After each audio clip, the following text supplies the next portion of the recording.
আচ্ছা, স্ক্রিনটা দেখা গেলে একটু বলো তো। হ্যাঁ স্যার, দেখা যাচ্ছে। আচ্ছা, আজকে তোমাদের টান টান একটা ভাইব্রেশন অন স্ট্রেচ স্ট্রিং, মানে একটা টান করা একটা তার রয়েছে, তার মধ্যে কিরকম কম্পন হচ্ছে বা সেই তার মধ্যে কিরকম মানে তরঙ্গ যাচ্ছে, সেইটার একটা আমরা কেস আমরা করব, ঠিক আছে তো? এইটা হয়ে গেলে সাউন্ডটা অফ করে আমি আবার তোমাদের অপটিক্স পার্টটা স্টার্ট করব।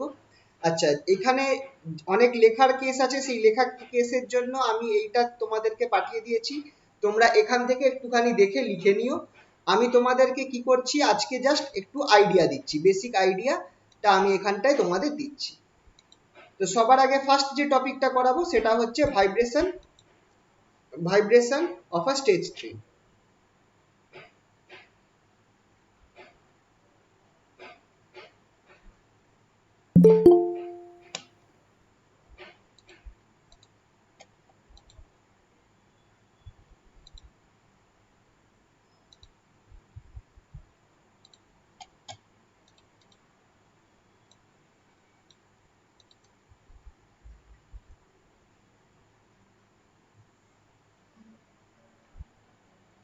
ইন আ স্টেজ ট্রি,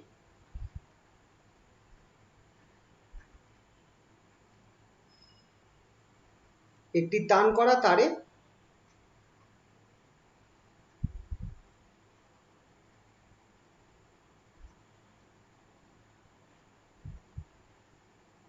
কম্পন। ঠিক আছে, তো চলো এই কেসটা আমরা দেখা যাক। সবার আগে এখানটায় আমরা ধরছি কি, যে ধরো একটা তার রয়েছে, একটা তার বা একটা স্ট্রিং রয়েছে, সেইটা এই পয়েন্টটা ধরো অরিজিন, অরিজিন ও। এইখানটায় আমি একটা সেগমেন্ট ধরলাম, সেগমেন্টটার নাম দিলাম এ। আর এখানে একটা সেগমেন্ট ধরলাম, সেগমেন্টটার নাম দিলাম বি। ও থেকে এর দূরত্ব হচ্ছে এক্স, আর ও থেকে বি এর দূরত্ব হচ্ছে x plus del x, x plus del x. তাহলে অবভিয়াসলি এ বির দূরত্বটা কত? এ বির দূরত্বটা হচ্ছে ডেল এক্স, এ থেকে বি দূরত্বটা হচ্ছে ডেল এক্স। তো একটা ডেল এক্স হচ্ছে একটা তারের মধ্যে একটা ছোট্ট একটা এলিমেন্ট অফ লেন্থ, একটা ছোট্ট টুকরো, একটা ছোট্ট অংশ হচ্ছে এই এ বিটা। এবার হচ্ছে কি, তারের মধ্যে দিয়ে যখন একটা ওয়েভ চলে যাবে, তারেরটার মধ্যে দিয়ে যখন একটা ওয়েভ চলে যাবে, তরঙ্গ চলে যাবে, তখন আর তারটাই আগের অবস্থায় থাকবে না। ধরো তরঙ্গ গেলে তারটা এরকম উঠে যাবে, তারটা গেলে, তারের মধ্যে দিয়ে যদি তরঙ্গ যায়, একটা ওয়েভ যদি চলে যায়, তাহলে কি হবে? তারটা উঠে যাবে। আমি আপাতত ধরছি তারটা এরকম উঠে গেছে, এটা আমি ধরছি। তাহলে আগে তুমি যদি দেখো আমার এবি অংশটা কোথায় ছিল, এই জায়গাটায় ছিল। এবি অংশটাকে আমি একটু ভালো করে আঁকছি, এই জায়গাটায় আমার এবি অংশটা ছিল।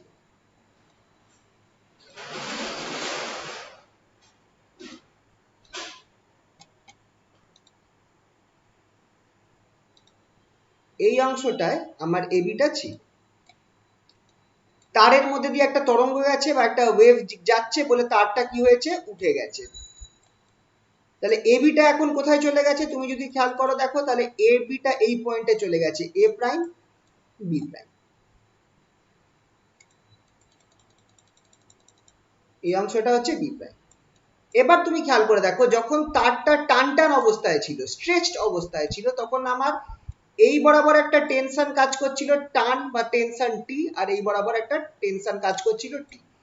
এখন টানটা কিরকম কাজ করবে তোমরা যদি দেখো, এখন এ প্রাইম বরাবর টানটা এদিকে কাজ করবে, স্পর্শক বরাবর হবে, বা যেটাকে আমি বলি ট্যানজেন্ট বরাবর, আর বি প্রাইমের টানটা এইদিকে কাজ করবে। তাহলে আমরা ধরে নিচ্ছি যে এই যে দুটো পয়েন্ট আমি ধরলাম, এ পয়েন্ট আর বি পয়েন্ট, এটা আমার এই যে হরিজন্টালের সাথে কত অ্যাঙ্গেল তৈরি করেছে? আমি ধরছি এটা হরিজন্টাল লাইনের সাথে থিটা অ্যাঙ্গেল তৈরি করেছে, আর বি পয়েন্টটা হরিজন্টাল লাইনের সাথে আমার থিটা প্লাস ডি থিটা তৈরি করেছে, থিটা প্লাস ডি থিটা তৈরি করেছে। তোমরা খেয়াল করে দেখো, এই লেন্থটা হচ্ছে আমার ডেল্টা এক্স, এই যে এবি লেন্থ যেটা ছিল সেটা হচ্ছে আমার ডেল্টা এক্স। আর আমি ধরে নিচ্ছি যে এটা আমার কতটা পরিমাণ উপরে উঠেছে, সেটাকে আমি ধরে নিচ্ছি ডেল্টা ওয়াই, বা আচ্ছা যাই হোক। তাহলে এবার আমাকে এইটা দেখে বলো যে এর এর ওপর যে বলটা কাজ করবে, এর উপর যে বলটা কাজ করবে সেটা কোন বরাবর কাজ করবে, সেটা নিচের দিকে কাজ করাবে, এই দিক বরাবর কাজ করবে এর উপর বলটা। এটাকে আমি নাম দিচ্ছি ডেল এফ ওয়ান, এটার নাম দিলাম আমি ডেল এফ ওয়ান। এই ফোর্সটা যেটা আছে, একটা বল রয়েছে, সেটা কোন দিকে কাজ করছে, নিচের দিকে। আর বি প্রাইমের ওপর যে বলটা কাজ করবে সেই বলটা আমার ওপরের দিকে কাজ করবে, ঠিক আছে। বি প্রাইম পয়েন্টার ওপর যে বলটা কাজ করবে সেটা আমার ওপর দিকে কাজ করবে। এটাকে নাম দিলাম আমি ডেল এফ, এটার নাম আমি দিচ্ছি ডেল এফ। এটা হচ্ছে আমার পয়েন্ট বি প্রাইমে কাজ করছে বলটা, এই পয়েন্টটা হচ্ছে আমার বি প্রাইম। তাহলে এবার আমার প্রশ্নটা হচ্ছে যে এই যে সার্কিটটা আমরা মানে এই যে ছবিটা আমরা আঁকলাম, আমার এ আর বি এর মধ্যে মোট ফোর্স কত কাজ করছে, net force, net force along A B prime. আচ্ছা, net force along A prime del F হবে বলতো, সেটা তুমি যদি ছবিতে দেখো এফ ওয়ানটা আমার নিচে কাজ করছে প্রথম কথা, আর এই বরাবর তাহলে আর এই বরাবর আমার টি রয়েছে। যদি এইটা আমার থিটা অ্যাঙ্গেল হয় তাহলে এই অ্যাঙ্গেলটাও খেয়াল করে দেখো থিটা অ্যাঙ্গেলই হবে। এইটা যদি থিটা অ্যাঙ্গেল হয় তাহলে এই অ্যাঙ্গেলটাও আমার থিটা অ্যাঙ্গেল হবে, তাহলে এফ ওয়ানটা আমার টি সাইন থিটা হবে। এবার টি সাইন থিটাকে আমি ইকুইভ্যালেন্ট ধরতে পারি টি ট্যান থিটা, যদি আমার থিটাটা খুবই ছোট হয়। আর তাহলে টি ট্যান থিটাটা কি হয়ে যাবে, T of del y del x at x. কারণ খেয়াল করো এই এ পয়েন্টটা কোথায় আছে, এক্স দূরত্বে রয়েছে, আর এই বরাবর আমি ধরে নিচ্ছি যে আমার ওয়াই অ্যাক্সিস আছে। তাহলে আমার এই এ যেটা আমার এই পার্টটা রয়েছে ডেল এফ ওয়ান, এই বলটা আমার কত হচ্ছে, এই ফোর্সটা অ্যাকচুয়ালি মাইনাস হবে, কারণ আমার নিচের দিকে কাজ করছে, তাই জন্য এটা মাইনাস হবে, বা তোমরা এটাকে প্লাসই রাখতে পারো, পরে মাইনাস করে দিও। তাহলে আমার এফ ওয়ানটা কত হবে, ডেল এফ ওয়ানটা হবে T sine theta equals to T tan theta equals to T of del y del x at point x, যে পয়েন্টে এটা রয়েছে, ওয়াইটা হচ্ছে এক্স অ্যাক্সিস বরাবর, ওয়াই অ্যাক্সিস বরাবর রয়েছে, কতটা মোশন হলো আমার। আর ডেল এফ টু যেটা আমার বি পয়েন্টে কতটা বল কাজ করছে, del F two, del F two কত হবে, একই রকম ভাবে খেয়াল করে দেখো টেনশন টিটা কত অ্যাঙ্গেল করে রয়েছে, টেনশন টিটা তোমরা এখানটায় খেয়াল করে দেখো D sign theta plus d theta angle করে রেখেছে।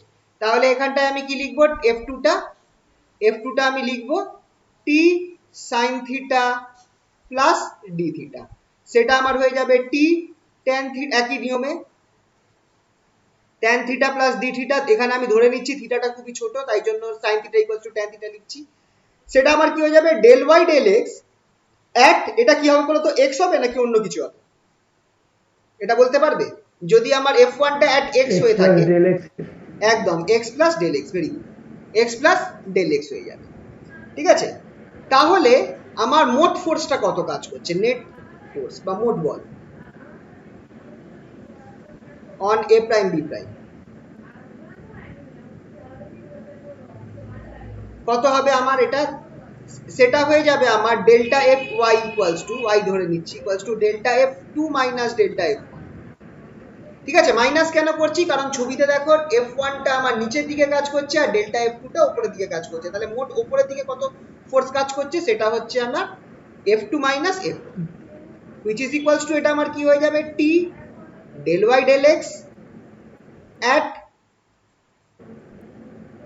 X plus del x minus T del y del x at x.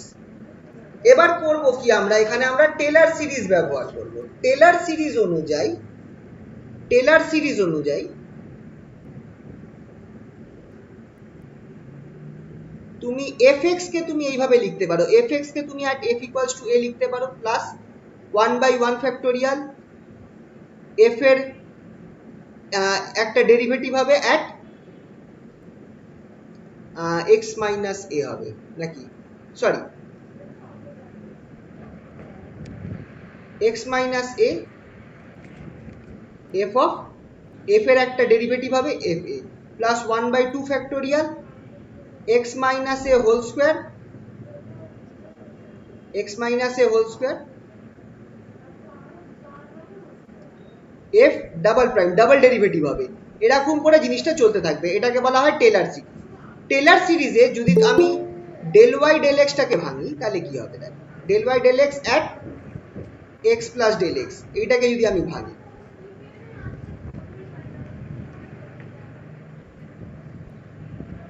Taylor সিরিজে যদি আমি এইটাকে ভাঙি তাহলে এটাকে আমি কিভাবে লিখতে পারবো? একই নিয়ম অনুযায়ী একটা হয়ে যাবে del y del x at x, at x. তারপর কি, তার মানে এখানে দেখো কি হয়েছে, আমি এর জায়গায় আমি এক্স নিচ্ছি আর এক্স এর জায়গায় আমি এক্স প্লাস ডেল এক্স নিচ্ছি।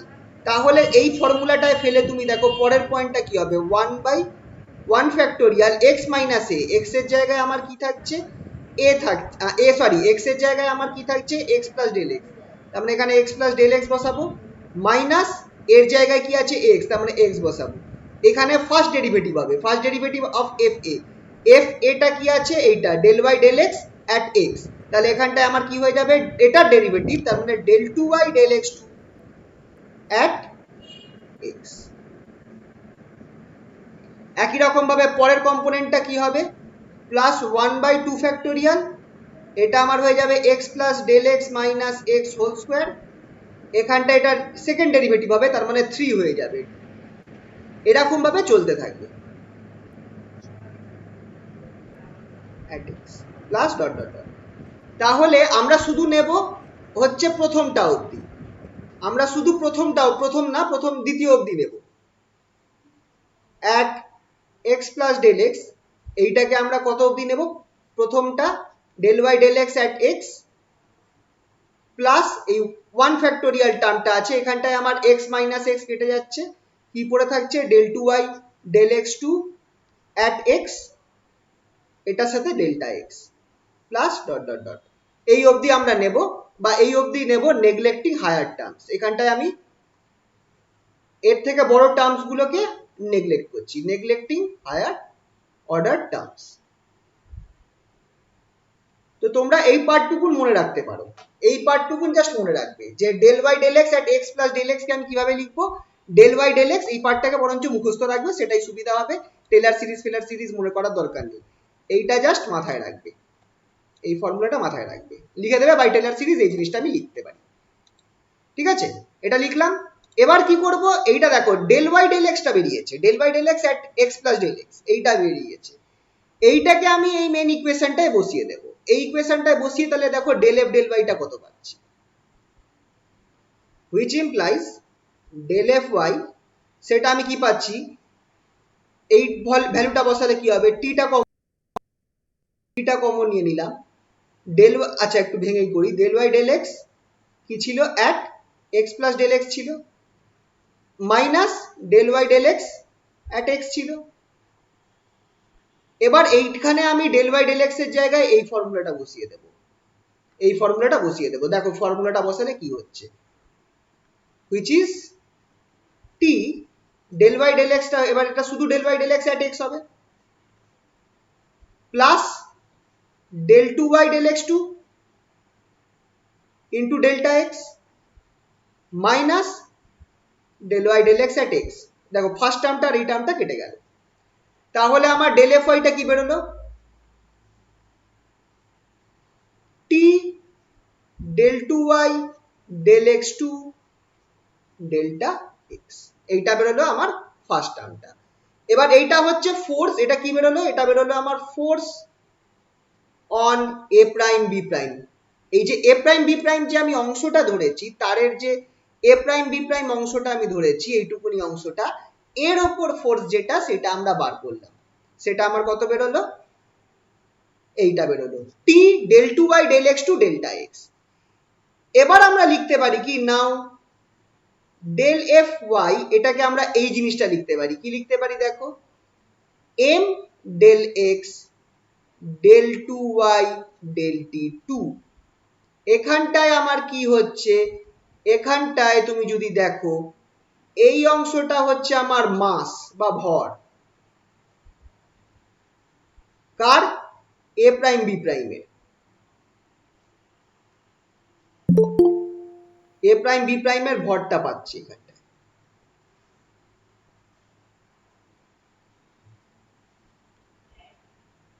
এ প্রাইম বি প্রাইমের মাস পুরোটা মিলিয়েও, তাহলে এমটা কি, এম হচ্ছে মাস পার ইউনিট লেন্থ,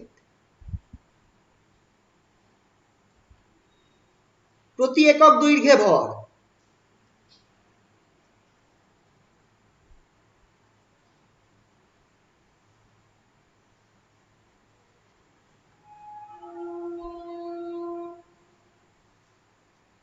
আর এইটা কি, এটা হচ্ছে অ্যাক্সিলারেশন বা ত্বরণ।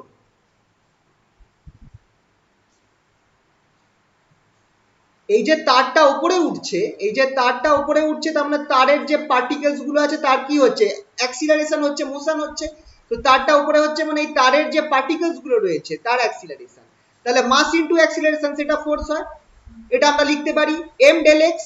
এটা হচ্ছে আমার এ প্রাইম বি প্রাইমের ভর, ডেল এক্স এর লেন্থ হচ্ছে ডেল্টা এক্সটা, সরি এ প্রাইম বি প্রাইমের লেন্থ হচ্ছে ডেল্টা এক্স।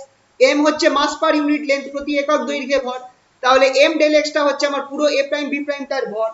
আর এইটা আমার acceleration del two by del t two, sorry এটা হচ্ছে আমার অ্যাক্সিলারেশন, তার কত পরিমাণ অ্যাক্সিলারেশন হচ্ছে ওর মধ্যে তরঙ্গটা যাওয়ার জন্য বা ওয়েভটা যাওয়ার জন্য তারটার কতটা অ্যাক্সিলারেশন হচ্ছে। তাহলে এবার আমি কি করব, দুটো ইকুয়েশনকে মিলিয়ে দাও। এই এফ ওয়াই এর যে দুটো ইকুয়েশন পেলাম, এই ধরো একটা ইকুয়েশন 1 পেলাম, এটা 1, আর এইটা ইকুয়েশন 2। তাহলে 1 2 কে মিলিয়ে দেখো কি পাচ্ছ।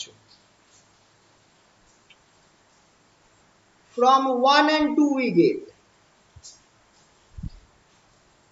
দুটোকে মিলিয়ে দাও কি পাওয়া যাচ্ছে দেখো, m delta x equals to, এখানটায় আমার কি থাকছে T del two by del x two, আরে यार just a minute, del two by del x two delta x. আচ্ছা এইটা যদি আমি ঠিকঠাক করে গুছিয়ে লিখি, আমি একটা এরকম টার্ম পাবো।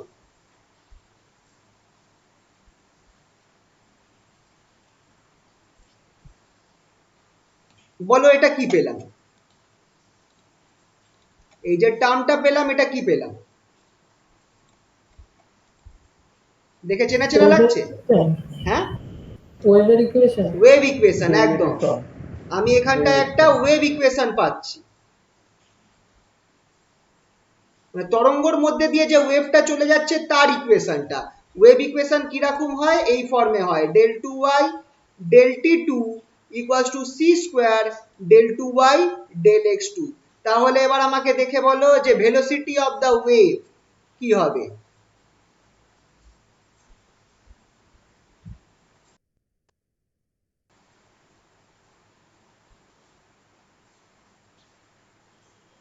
So root over of t by m. একদম, transverse velocity of transverse sorry not transverse, transverse wave in a string, in a stretch string কথা লেখা উচিত, ইন আ স্ট্রেচ স্ট্রিং,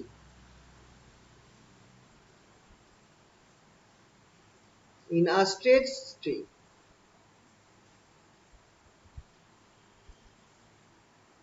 একটি টান করা তারে, একটি টান করা তারে তির্যক তরঙ্গের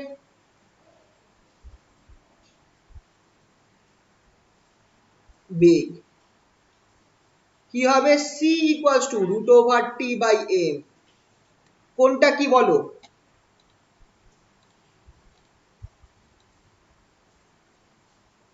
কোনটা কি বলো? এক্ষেত্রে টি যেটা আছে এটা হচ্ছে টেনশন ইন দা ওয়্যার, তারের ওপর টান।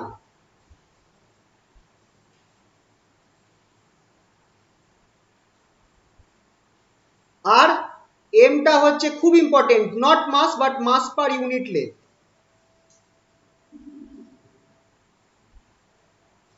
তারের প্রতি একক দৈর্ঘ্যে ভর,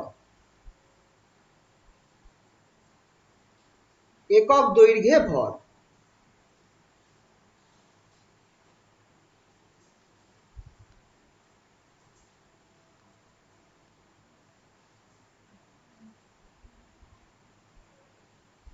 ঠিক আছে, তাহলে এইটা হয়ে গেল আমার সি এর ফর্মুলাটা। তাহলে ফার্স্ট পেজটা একটু দিন তো। ফার্স্ট, হ্যাঁ বলো কোনটা। একদম স্টার্টিং এ জাস্ট একটা ছবি হ্যাঁ আছে, স্যার, হ্যাঁ হ্যাঁ হ্যাঁ স্যার, স্টার্টিং এ জাস্ট এই পিকচারটা আছে। ছবিটাই নেব, হ্যাঁ। এগুলো তোমাদের যে পিডিএফ গুলো পাঠিয়েছি ওখান থেকে ভালো করে লিখে নিতে পারবে, কারণ সব ওখানে এখানে অনেক লেখালেখির ব্যাপার আছে, তো তো সেইগুলো সব ওর ঠিক আছে মধ্যে স্যার। লিখে দিয়েছি। আর এখানে শুধু ক্যালকুলেশনটা দেখাচ্ছি, কারণ ক্যালকুলেশনটা মানে ইজিলি করা এখানে যায়, কিন্তু ওই লেখাতে গেলে টাইম চলে যায় অনেকটা। ঠিক আছে তো? হ্যাঁ স্যার। আচ্ছা, তাহলে এইটা তো আমরা পেয়ে গেলাম স্ট্রেট স্ট্রিং। এবার আমরা করব কি, এবার আমরা কম্পাঙ্ক মানে এটা তো আমরা পেলাম একটা ইকুয়েশন অফ ওয়েভ, কি পেয়েছি এইটা, এটা হচ্ছে ইকুয়েশন অফ ওয়েভ বা ওয়েভ ইকুয়েশন, আর এটা হচ্ছে velocity of transverse wave in a straight string. এবার আমাকে সলিউশন বার করতে হবে, স্ট্রেট স্ট্রিং এ যে আমরা ইকুয়েশনটা পেয়েছি তার সলিউশন বার করতে হবে।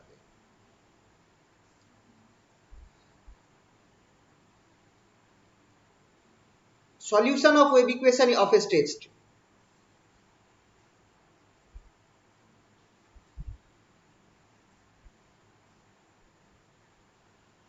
For state string. আচ্ছা, এই যে সলিউশনটা বার করব এটার একটা পদ্ধতি আছে, সেইটাকে বলা হয়, তোমরা যারা ম্যাথ ডিপার্টমেন্টে রয়েছো তোমরা এই জিনিসটা করে থাকবে, জিরাও করে থাকতে পারো বা হয়তো এইবার করবে, তোমাদের যাদের যাদের ম্যাথ বা সরি তোমাদের এইবার না, তোমরা ফোর্থ সেমিস্টার, তোমরা হয়তো এটা সেকেন্ড সেমিস্টারে করেছো এই জিনিসটা, differential equation method of separation of variable, এই জিনিসটা করেছো?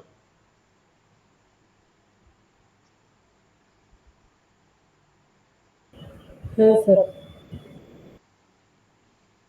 তোমরা এটা সেকেন্ড সেমিস্টারে ম্যাথে করে থাকতে পারো, আর যারা সেকেন্ড সেমিস্টারে আছো তারা হয়তো পরে করবে। এটা জিনিসটা কি হয়, ধরো এখানটায় তোমার একটা ইকুয়েশন দেওয়া রয়েছে d2y, এখানে y টা both function of x and t, d2y dt2 equals to c square d2y dx2। এখানটায় y যেটা আছে সেটা দুটো জিনিসেরই ফাংশন, x এরও ফাংশন, t এরও ফাংশন। তো এই অবস্থাতে আমি কি করব, আমরা ধরে নেব যে y যেটা আছে যে ফাংশন অফ xt, এটা দুটো ফাংশনের গুণফল, একটা হচ্ছে f1 যেটা হচ্ছে শুধু x এর ফাংশন, আর একটা হচ্ছে f2 যেটা হচ্ছে আমার শুধু t এর function.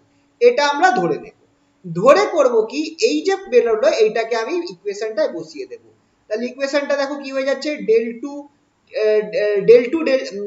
Two of del two T, এখানটায় আমার হয়ে যাবে f1x f2t equals to c square del 2x del 2x of f1x f2t।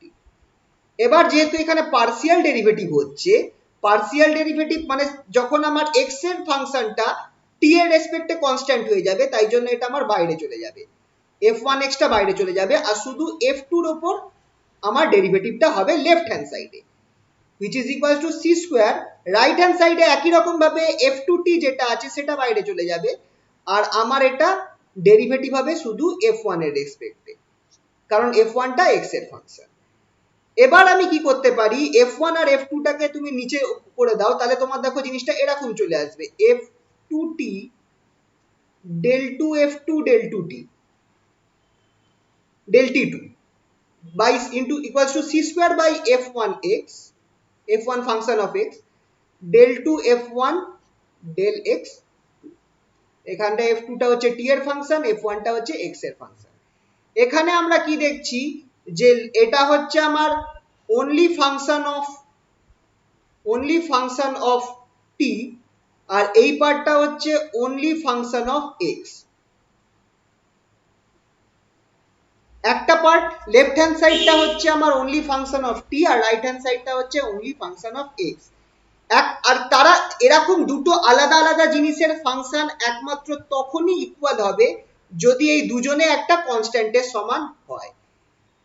This is true, this is true when both side is equal to constant, a constant, একটা কনস্ট্যান্টের সমান হবে।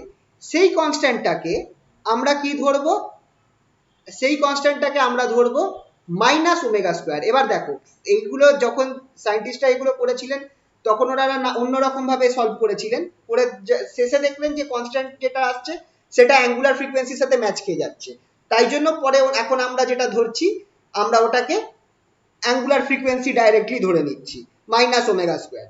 ঠিক আছে, কিন্তু এটাকে মানে এটা ভেবো না যে কোথা থেকে পেলো যে মাইনাস ওমেগা স্কোয়ার কি করে ধরা হলো, কারণ ওমেগা স্কোয়ার তো আমরা জানি অ্যাঙ্গুলার ফ্রিকোয়েন্সিকে রিপ্রেজেন্ট করা হয়। তো এইখানটা আমি মাইনাস ওমেগা স্কোয়ার কেন দিচ্ছি, কারণ সেই সময় বিজ্ঞানীরা নানাভাবে ট্রাই করে দেখেছিলেন যে মাইনাস ওমেগা স্কোয়ার নিলেই ইকুয়েশনটা ঠিকঠাক বসছে, তো সেইখান থেকেই এটা আসছে। তাহলে আমরা সেই কনস্ট্যান্টটাকে আমরা ধরে নিচ্ছি কি 1/f1। আচ্ছা, আর আমি x আর y লিখছি না, function of x function of y লিখছি না, জাস্ট জিনিসটা সহজ রাখার জন্য 1/f1 del 2 f1 f1 কি sorry f2, I am very sorry, 1/f2 del 2 f2 del t2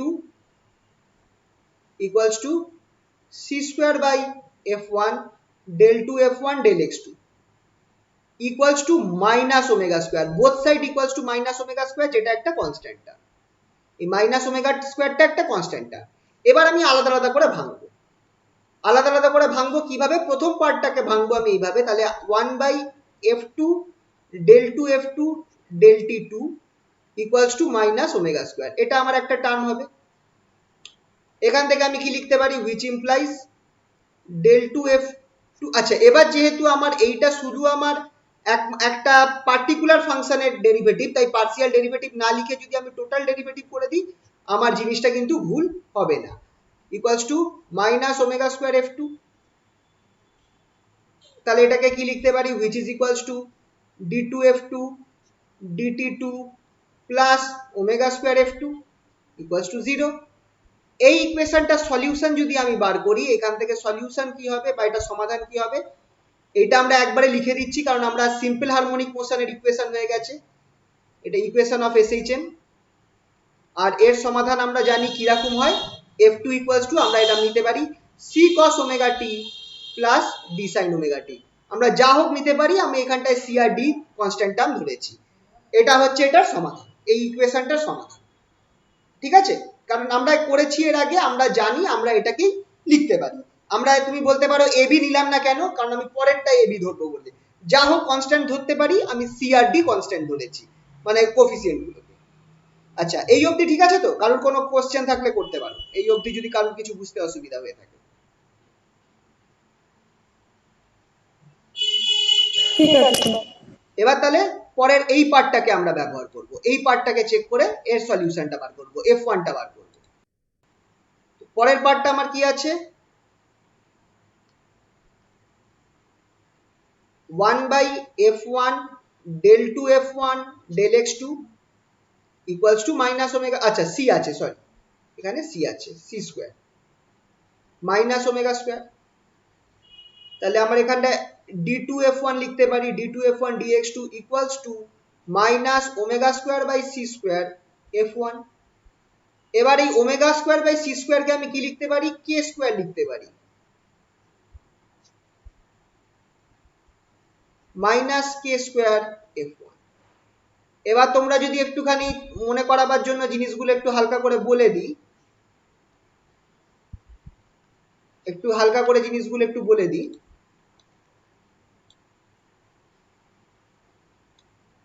যে ওমেগাটা কি, আমার ওমেগা হচ্ছে অ্যাঙ্গুলার ফ্রিকোয়েন্সি বা কৌণিক কম্পাঙ্ক।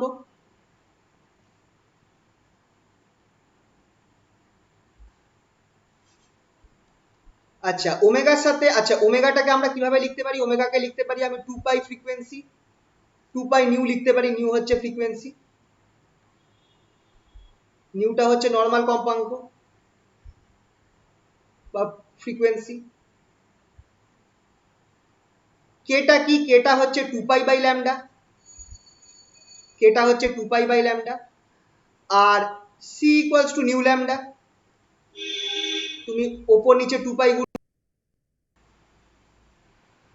2 pi nu by lambda by 2 pi. তুমি দেখো জিনিসটা কি হয়ে গেল, which implies c equals to 2 pi নিউটা আমায় কি দেবে, ওমেগা দেবে, আর এইটা আমাকে কে দেবে। তাহলে এখান থেকে দেখো k equals to কি বের হচ্ছে, k equals to c by omega by c, k equals to omega by c। এটা যাতে মনে পড়ে যায় একবার আমি হালকা করে দিলাম।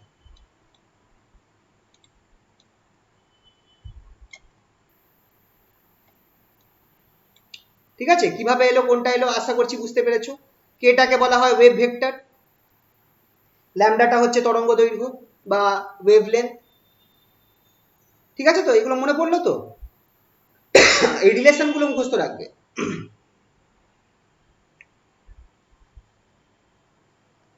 সেই কারণেই আমি এখানটায় ওমেগা স্কোয়ার বাই সি স্কোয়ারের জায়গায় কে স্কোয়ার লিখতে পেরেছি। তাহলে দেখো d2f1 dx2 plus k1 square, sorry k square not k1, k square f1 equals to 0। এই ইকুয়েশনের সলিউশনটা একটু বলো তো কেউ। আমি এখানটায় কনস্ট্যান্টটা দেখো আগের মতোই হবে। তুমি যদি খেয়াল করো আগেরটায় আমার কি ছিল, ওমেগা স্কোয়ার ছিল, আর এটা টি এর ফাংশন ছিল, তাই এখানটায় ওমেগা টি এসেছে। এখানটায় আমার কি আছে দেখো, এখানটায় এটা আমার কে স্কোয়ার আছে আর এটা এক্স এর ফাংশন, তাহলে মানে আমার এখানটায় cos কে এক্স আর প্লাস সাইন কে এক্স আসবে। সামনেরটা এ করে দাও, পরেরটা বি করে দাও। বুঝতে পারলে? এইভাবে আমি দুটো ফর্ম বার করতে পারি। এই ইকুয়েশনটার সাথেই দেখো এটা হচ্ছে আমার এসএইচএম এর ইকুয়েশন, এগুলো আমরা আগের বছর আগের সেমিস্টারে করেছি। f2 ইকুয়ালস টু যদি আমরা c cos omega t plus d sin omega t লিখতে পারি, এখানে যেহেতু আমার এটা x এর রেসপেক্টে হচ্ছে আর k স্কয়ার আছে, তাই এটা আমার হয়ে যাবে f1 equals to a cos kx plus b sin kx। Das y টা তাহলে কি হয়ে গেল, y টা তাহলে কি হয়ে গেল, yxt যেটা ছিল সেটা আমার কি ছিল, f1x ছিল আর f2t ছিল। বসিয়ে দাও, yxt আমার কি বেরিয়ে যাচ্ছে দেখো,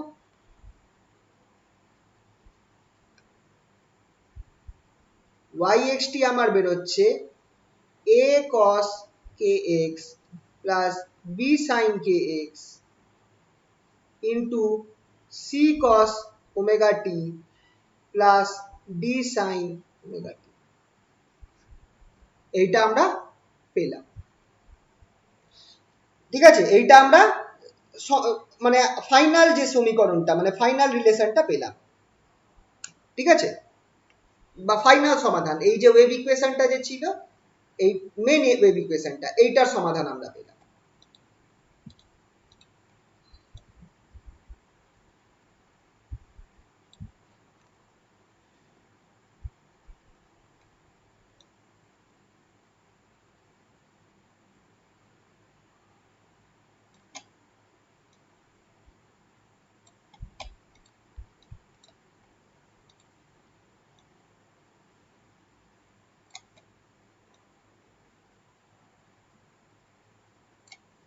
ঠিক আছে,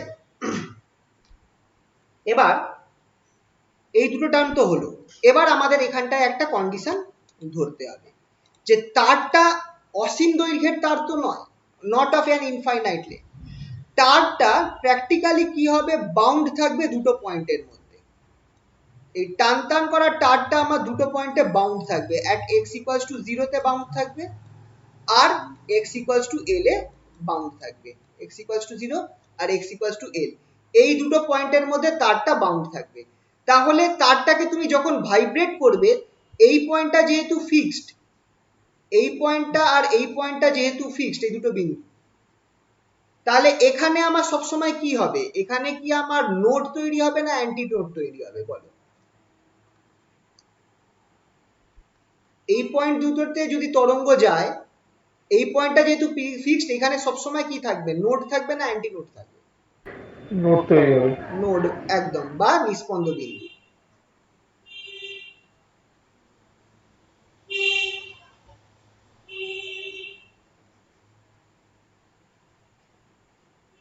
এই দুটো পয়েন্টে আমার নোড তৈরি হবে, ঠিক আছে, সব সময়। তার মানে অল টাইম এই দুটো পয়েন্টে আমার ওয়াই এর ভ্যালু কি হবে? স্যার নোড মানে সুস্পন্দ বিন্দু না?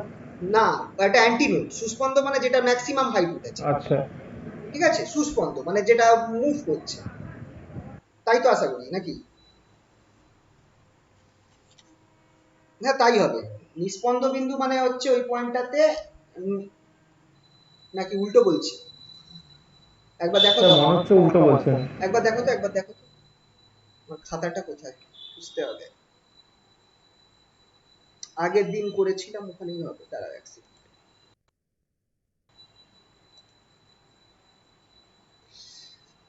এখানে আছে না? স্যার এখানে নেই। নিষ্পন্দ বিন্দু। নিস্পন্দ বিন্দুই না? হ্যাঁ স্যার।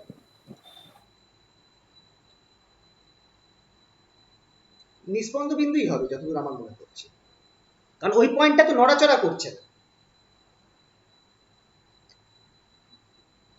আর অ্যান্টি নোড হচ্ছে যে পয়েন্টটা ম্যাক্সিমাম হচ্ছে।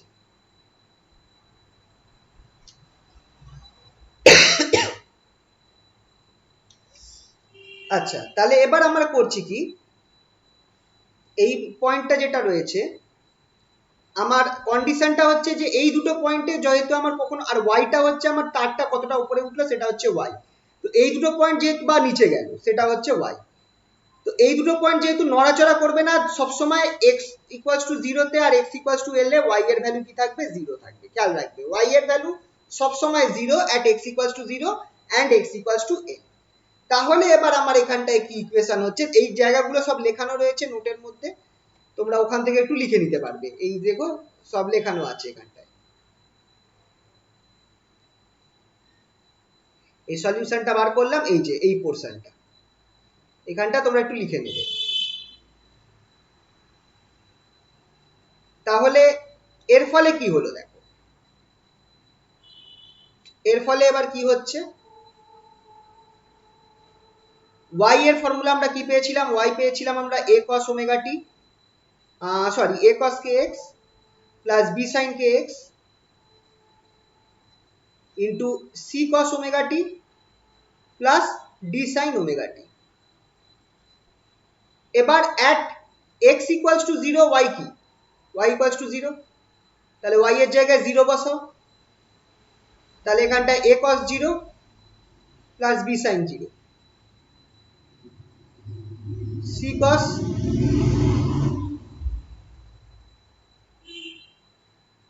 Plus d sin omega t।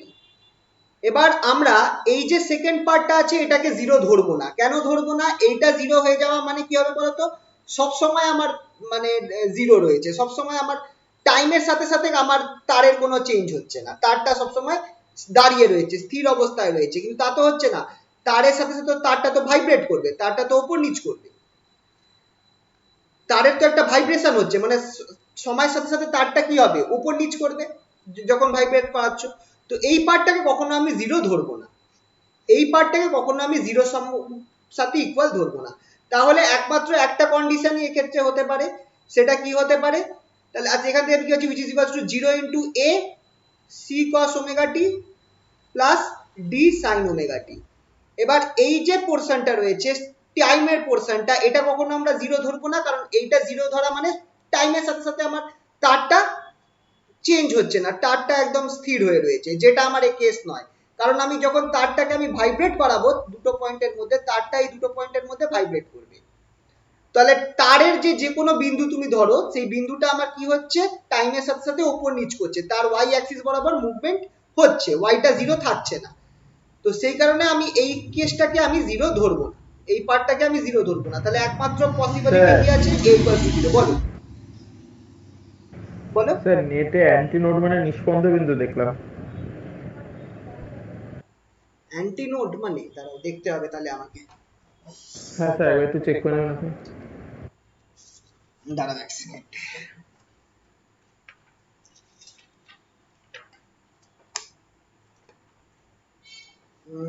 এটা হচ্ছে এর, দাঁড়াও,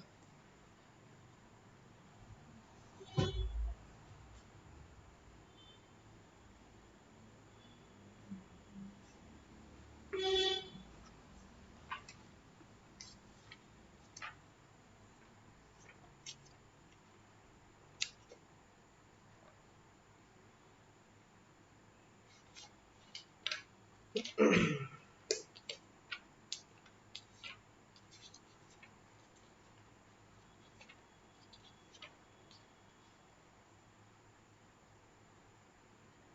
গো, এখানে তো বইতে তো তা দেওয়া নেই, তোমাদের দ্বারা পাঠাচ্ছি ছবি তুলে।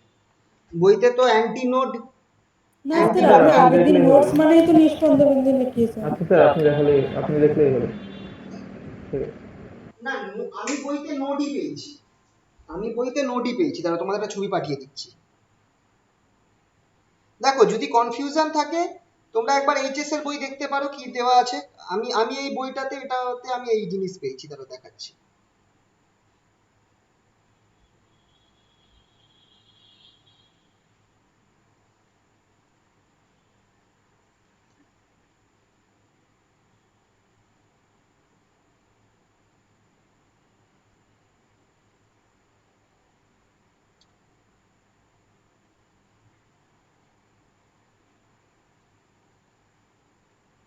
নোটকে দেখো নিস্পন্দ বিন্দু বলছে, আর অ্যান্টি নোটকে সুস্পন্দ বিন্দু। নিচের দিকটা দেখো।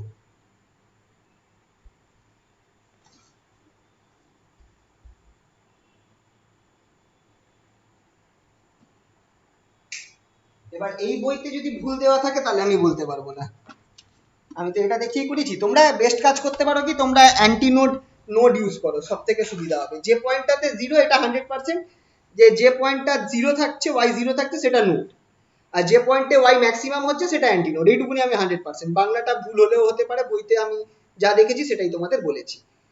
আচ্ছা, তাহলে এই কেসটা দেখো, এইখানটায় এই পোর্শনটাকে আমি জিরো ধরছি না, কারণ এটা জিরো হওয়া মানে তারটা সবসময় আমার স্টেবল রয়েছে, স্টেডি রয়েছে, তারের মধ্যে কোনো নড়াচড়া হচ্ছে না, তাই এটাকে আমরা জিরো ধরতে পারবো না।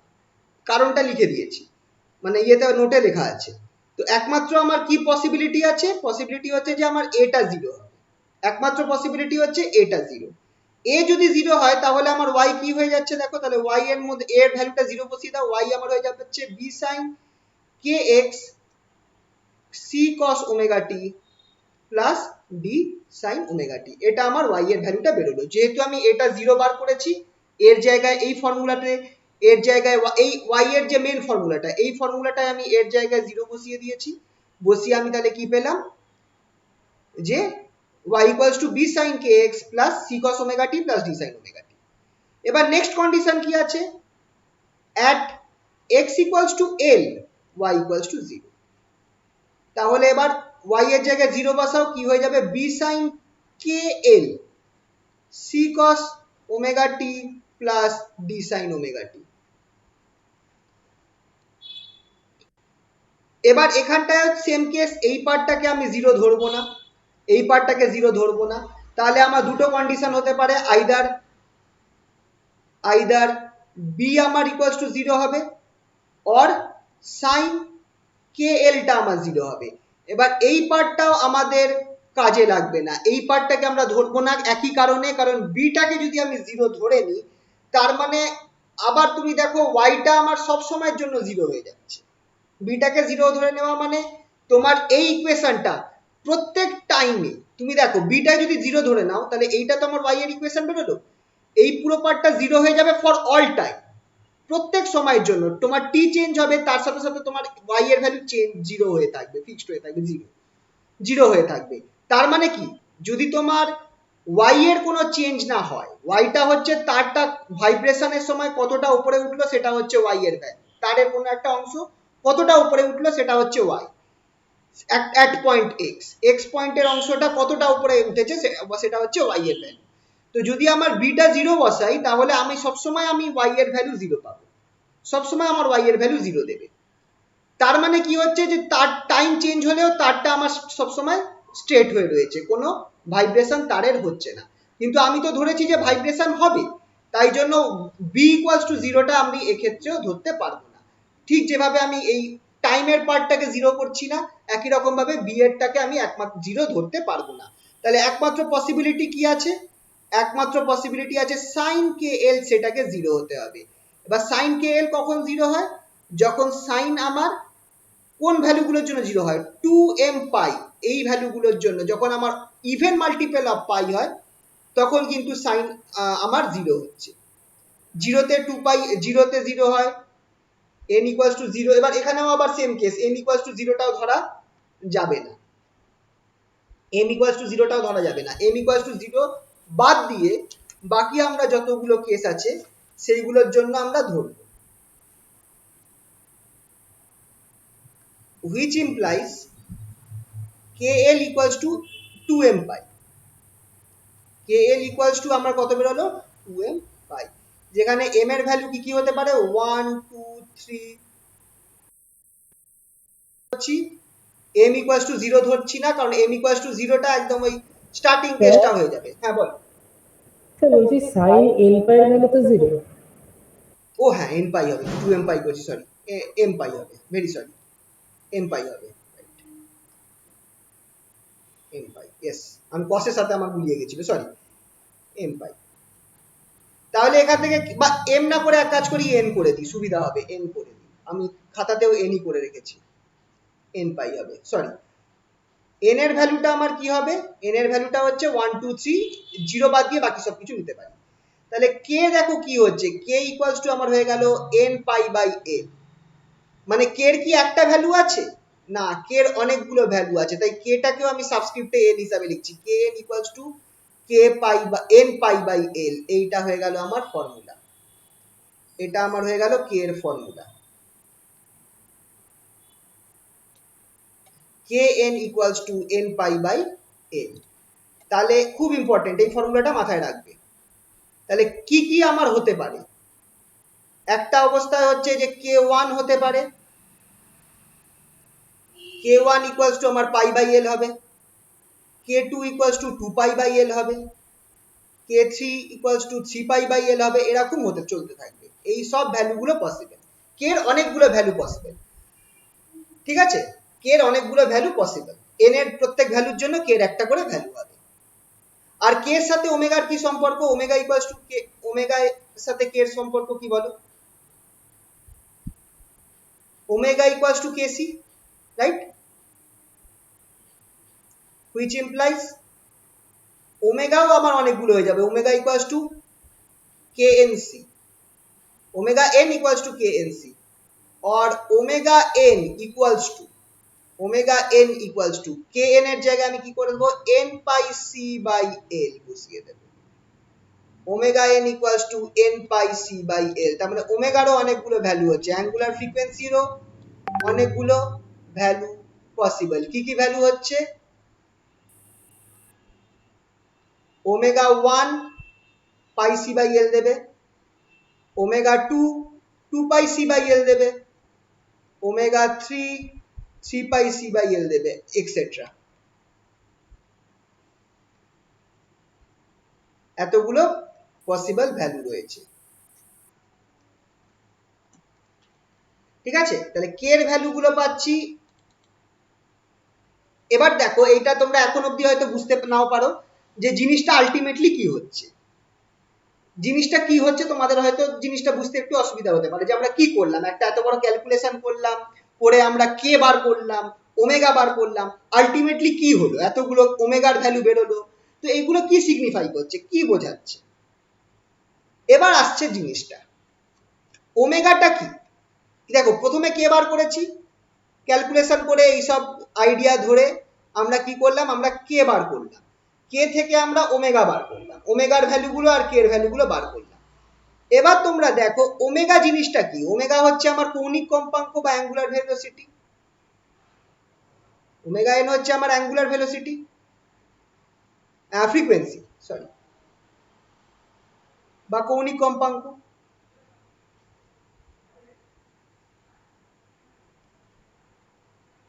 তাই তো।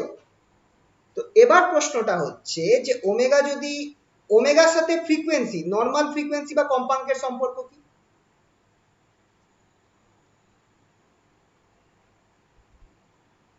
New equals to omega by 2 pi, right, nu equals to omega by 2 pi হবে কম্পাঙ্কর সাথে কৌণিক কম্পাঙ্কের সম্পর্ক।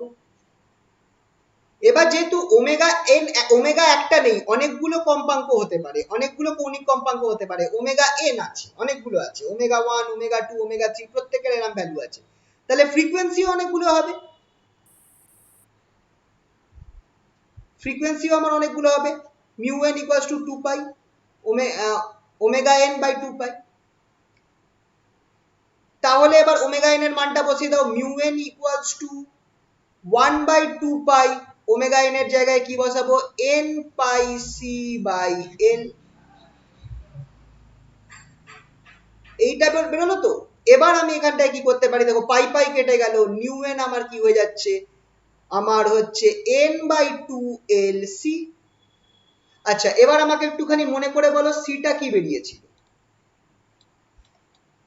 সি এর ভ্যালুটা আমার কি বেরিয়েছিল স্টার্টিং এ তারের জন্য। ওমেগা বাই কে। হ্যাঁ না না ওটা না, তারের রেসপেক্টে তারের জন্য কি বেরিয়েছিল ভেলোসিটিটা, একদম স্টার্টিং এ করলাম যেটা, টি আর এম এর রেসপেক্টে ভাবো।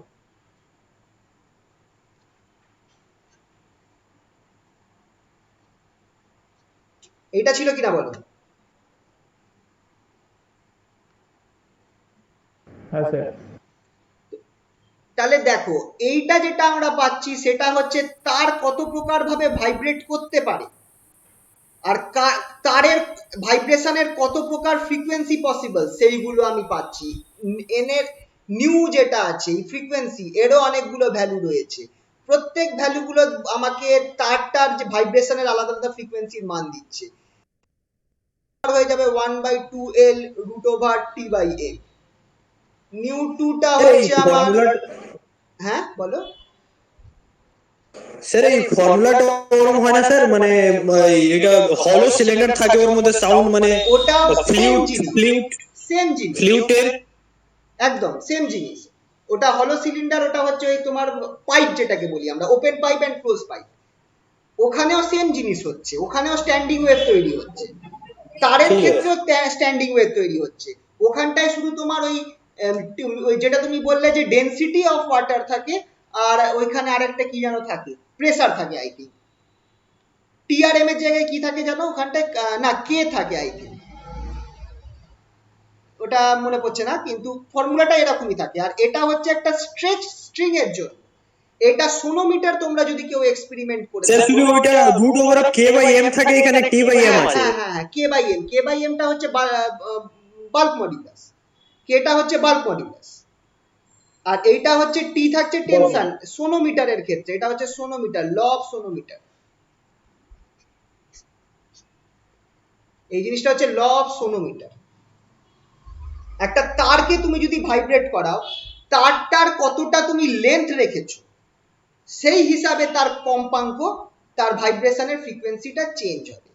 প্লাস তুমি তারটার ভাইব্রেশন টাইপ আলাদা আলাদা হতে পারে, ভাইব্রেশন তারের যে ভাইব্রেশন সেটা আলাদা আলাদা টাইপের হতে পারে। কিরকম টাইপের হতে পারে চলো দেখা যাক, কি কি টাইপের, type of vibration of wire.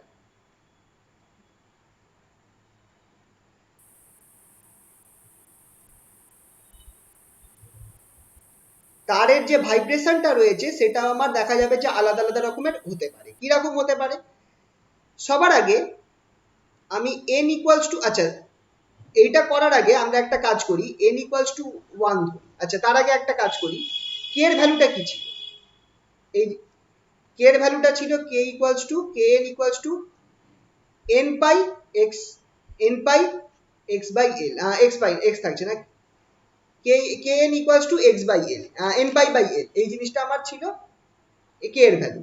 তাহলে kx টা কি হচ্ছে, which implies knx equals to n pi x by knx আমার এই জিনিসটা দিচ্ছে। এবার তোমরা একটা জিনিস খেয়াল করে দেখো, অ্যান্টিনোড হতে গেলে, অ্যান্টিনোড হতে গেলে ফর অ্যান্টিনোড, অ্যান্টিনোড হতে গেলে আমাকে কি হতে হবে, kn এর ভ্যালুটা কি হতে হবে, অ্যান্টিনোড মানে হচ্ছে এই পয়েন্টগুলোকে আমরা অ্যান্টিনোড বলি। n is equal to 1 by 2 হবে না? না মানে না না kx টাকে কি হতে হবে, এই পার্টটাকে কি হতে হবে, odd multiple of pi by 2 নাকি even multiple of pi by 2 সেটা আমি বলছি। অ্যান্টিনোডের জন্য আমাকে হতে হবে odd multiple of pi by 2। এটা ওই স্ট্যান্ডিং ওয়েভের কেসটা দেখবে, স্ট্যান্ডিং ওয়েভের কেসটা দেখবে।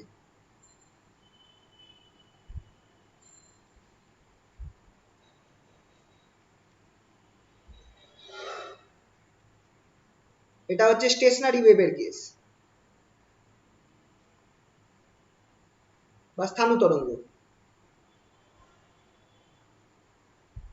একবার চেক করবে, ওখানে এরকম করা রয়েছে, kx যেটা আছে সেটাকে odd multiple of pi by 2 হতে হবে। তার মানে আমি এটাকে কি ধরতে পারি, knx অ্যান্টিনোডের জন্য, এই পুরো কেসটা আমি করছি অ্যান্টিনোডের জন্য। knx টা আমার কি হয়ে যাবে, knx টাকে আমি ধরতে পারি, আচ্ছা knx টা হবে n pi x by l, সেটাকে আমি লিখতে পারি odd multiple 2p plus 1 pi by 2। এখান থেকে তুমি x কি বার করছো, x টা বার করো। x আমার কি বেরোচ্ছে দেখো, পাই পাই কেটে গেল, l টা আমার তাহলে আমার এইখান থেকে আমি পাচ্ছি x equals to 2p plus 1 by into l by 2a। এই জিনিসটা আমি x এর ভ্যালু পেলাম। এবার তোমরা দেখো, যদি তোমার x n ইকুয়ালস টু 1 হয়, n ইকুয়ালস টু যদি 1 হয়, তাহলে x এর কি কি পসিবল ভ্যালু আছে। আচ্ছা দাঁড়াও, তার আগে এটা দেখে নাও, p এর আলাদা আলাদা ভ্যালুর জন্য p এর ভ্যালুগুলো কি হতে পারে, p এর ভ্যালুগুলো হতে পারে সে 0 হতে পারে, 1 হতে পারে, 2 হতে পারে, 3 হতে পারে। তাহলে x এর এখানটায় p এর আলাদা আলাদা ভ্যালুর জন্য কি কি হতে পারে, x এর কি কি ভ্যালু হতে পারে, x এর ভ্যালু হতে পারে আমার l বাই 2n হতে পারে, খেয়াল রাখবে। আর কি হতে পারে, l by 2l by 2n হতে পারে, না sorry odd multiple, sorry 3l by 2n হবে। আর x এর ভ্যালু কি হতে পারে, p যখন 2 বসাবে তখনকার জন্য 5l বাই 2n, এরকম x এর ভ্যালু হতে পারে, খেয়াল রাখবে। x এর ভ্যালু বা অ্যান্টিনোডের পজিশন এরকম হবে। এবার তুমি দেখো, যখন আমি n ইকুয়ালস টু 1 নেব, যখন আমি n ইকুয়ালস টু 1 নেব, তখন x এর কি কি পসিবল ভ্যালু আছে, তখন x এর কি কি পসিবল ভ্যালু আছে। একটা পসিবল ভ্যালু হচ্ছে l বাই 2, অন্য পসিবল ভ্যালু আছে 3l বাই 2।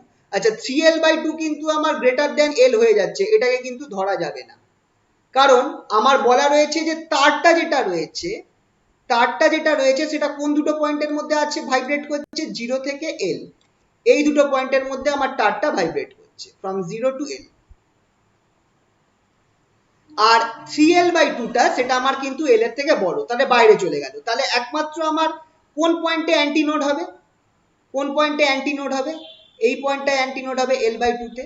তাহলে তারটা কিরকম ভাবে ভাইব্রেট করবে বলো তো, তারটা তাহলে কিরকম ভাবে ভাইব্রেট করবে, খেয়াল করো, এটা স্ট্যান্ডিং ওয়েভ ফর্ম হচ্ছে।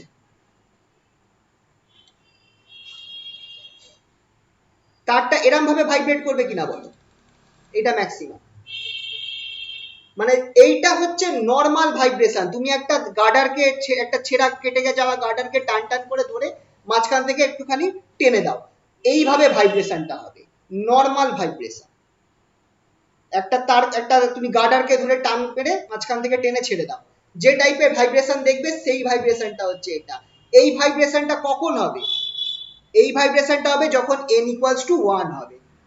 এইটা হচ্ছে type of vibration for n equals to 1। যখন n এর ভ্যালু 1 হবে তখন আমার তারটা এইভাবে ভাইব্রেট করবে, তার মানে মাঝখানের পোরশনটা একবার উপরে যাবে একবার নিচে যাবে।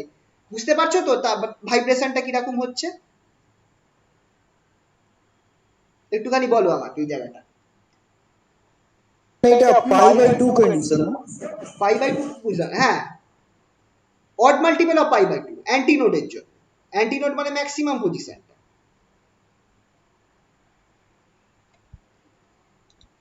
বুঝতে পারলে এই জিনিসটা, বলো।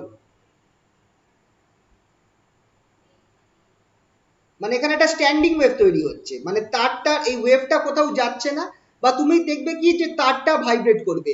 একবার তারটা তো এখানে ছিল, স্টেশনারি ছিল, একবার এই ওপরে উঠলো তারপর একবার নিচে গেল, আবার ওপরে উঠলো তারপর আবার নিচে গেল, আবার ওপরে উঠলো, মানে ওপরে উঠবে নিচে যাবে, ওপরে উঠবে নিচে যাবে, এরকম ভাবে তারটা এরকম ভাবে ভাইব্রেট করবে, এই মাঝখানটার ভাইব্রেশনটা ম্যাক্সিমাম হবে, এইভাবে তারটা ভাইব্রেট করতে থাকবে। বুঝতে পারলে? এবার n ইকুয়ালস টু 2 এর জন্য কি ধরনের ভাইব্রেশন হবে, যখন তুমি n equals to 2 now, n equals to 2 এর জন্য কি টাইপের ভাইব্রেশন হবে দেখো, x এর ভ্যালুতে n ইকুয়ালস টু 2 বসাও, তাহলে কি কি বেরোচ্ছে, x ইকুয়ালস টু দুটো বেরোবে, l/4 বেরোবে, 3l/4 বেরোবে, তারপরেরটা আমার 5l/4 যেটা আছে সেটা গ্রেটার দ্যান l হয়ে যাচ্ছে, তাহলে এইটাকে এর পরের ভ্যালুগুলোকে আর ধরতে পারবো না। 5l/4 আমার গ্রেটার দ্যান l হয়ে যাচ্ছে, তাহলে এই ভ্যালুগুলোকে আর ধরতে পারবো না। এইখানে আমি n এর জায়গায় তুমি ভ্যালুগুলো বসিয়েছি, n এর জায়গায় 2 বসিয়ে দিয়েছি। তাহলে দেখো কি কোন কোন পয়েন্টে আমার অ্যান্টিনোড হচ্ছে, l/4 পয়েন্টে আমার অ্যান্টিনোড হচ্ছে আর 3l/4 পয়েন্টে অ্যান্টিনোড হচ্ছে। তাহলে বলো তো ভাইব্রেশনটা কিরকম হবে, এবার দেখো এই হচ্ছে আমার তারটা এই অবস্থায় টান টান রয়েছে at x equals to 0, x equals to 0 এই পয়েন্টটা, আর এই পয়েন্টটা হচ্ছে আমার x equals to l। কোন কোন পয়েন্টে আমার, এইটা হচ্ছে আমার l/2, এইটা হচ্ছে আমার l/4, আর এই পয়েন্টটা হচ্ছে আমার 3l/4। তার মানে আমার এক্ষেত্রে ভাইব্রেশনটা কিরকম হবে, এক্ষেত্রে ভাইব্রেশনটা আমার এরকম হবে, আমার অ্যান্টিনোড ম্যাক্সিমামটা তৈরি হচ্ছে l/4 এ আর 3l/4 এ।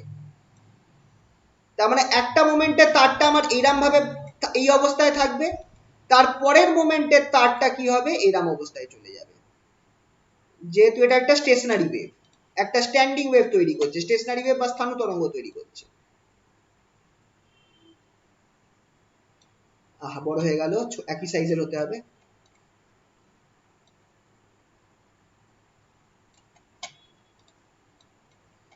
মোটামুটি আন্দাজ করি এই জায়গাটা আর এটার জন্য এই জায়গাটা,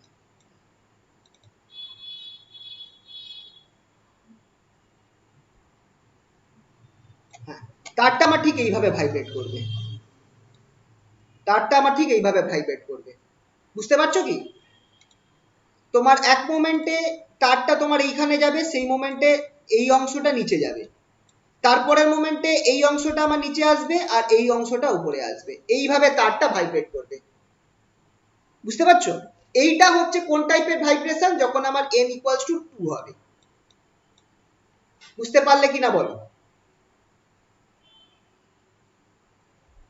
n ইকুয়ালস টু 1 এ ভাইব্রেশনটা কিরকম হচ্ছে দেখো, জাস্ট নর্মাল ভাইব্রেশন, মাঝখানটা উপর নিচ করবে, আর এখানটায় আমার তারটার মধ্যে দিয়ে দুখানা ভাইব্রেশন যাবে, দুটো মানে দুখানা ঢেউ তৈরি হবে, একটা আমার এইটা তৈরি হবে, এই অংশটা উপরে যাবে তখন এই অংশটা নিচে আসবে, আর তারপর যখন এই অংশটা নিচে আসবে তখন এই অংশটা উপরে যাবে, এইভাবে ভাইব্রেট করবে তারটা। আর এই পয়েন্টটা l2 যেটা আছে এইটা আমার সবসময় জিরোতে থাকবে, এইটা আমার নোড হবে বা নিস্পন্দ বিন্দু তৈরি হবে এই পয়েন্টটা। বলো বুঝতে পারলে? হ্যাঁ স্যার। আচ্ছা তাহলে আমাকে একটু ভেবে বলো তো, আচ্ছা এই তিনটে কিন্তু আসে, n equals to 3 এর জন্য কি হবে, what are the possibilities? Sir তিনটে পারবো, তিনটে মানে হবে, এই তো x এর একদম মান। বুঝে গেছো, তিনটে, এটা তোমাদেরকে ভাবতে হবে না, জাস্ট তোমরা মাথায় করে এরকম ছবি এঁকে দিতে পারো এরকম।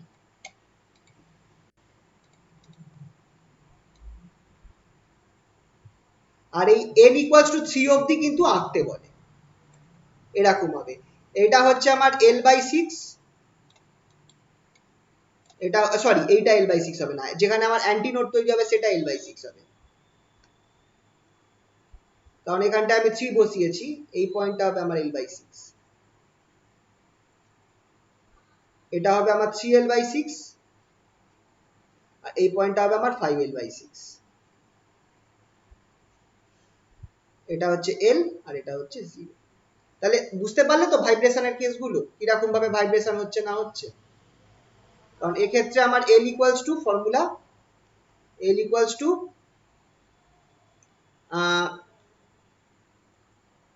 l/6 একটা হবে, l না সরি, x ইকুয়ালস টু কি ছিল, n ইকুয়ালস টু 3 এর জন্য l/6 একটা হবে, তারপর 3l/6 হবে, 5l/6 হবে, তারপরেরটা যেটা আছে 7l/6 হবে না, কারণ গ্রেটার দ্যান l হয়ে যাচ্ছে, বোঝা গেল?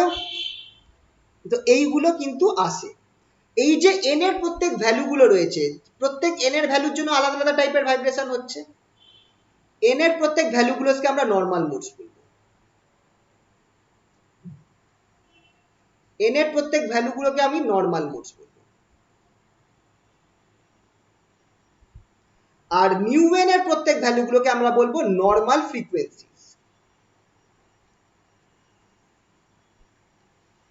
তার মধ্যে থেকে প্রথমটা যেটা আছে, যেটা n ইকুয়ালস টু 1, এটাকে আমরা বলবো হচ্ছে ফান্ডামেন্টাল মোড বা মূল কম্পন। বাংলা টার্মটা একটু দেখে নিও, আমি শিওর নই, মূল টাইপের কিছু একটা আছে, মূল কম্পন বা কিছু একটা হবে। আর নিউ ওয়ান যেটা হচ্ছে সেটা হচ্ছে ফান্ডামেন্টাল ফ্রিকোয়েন্সি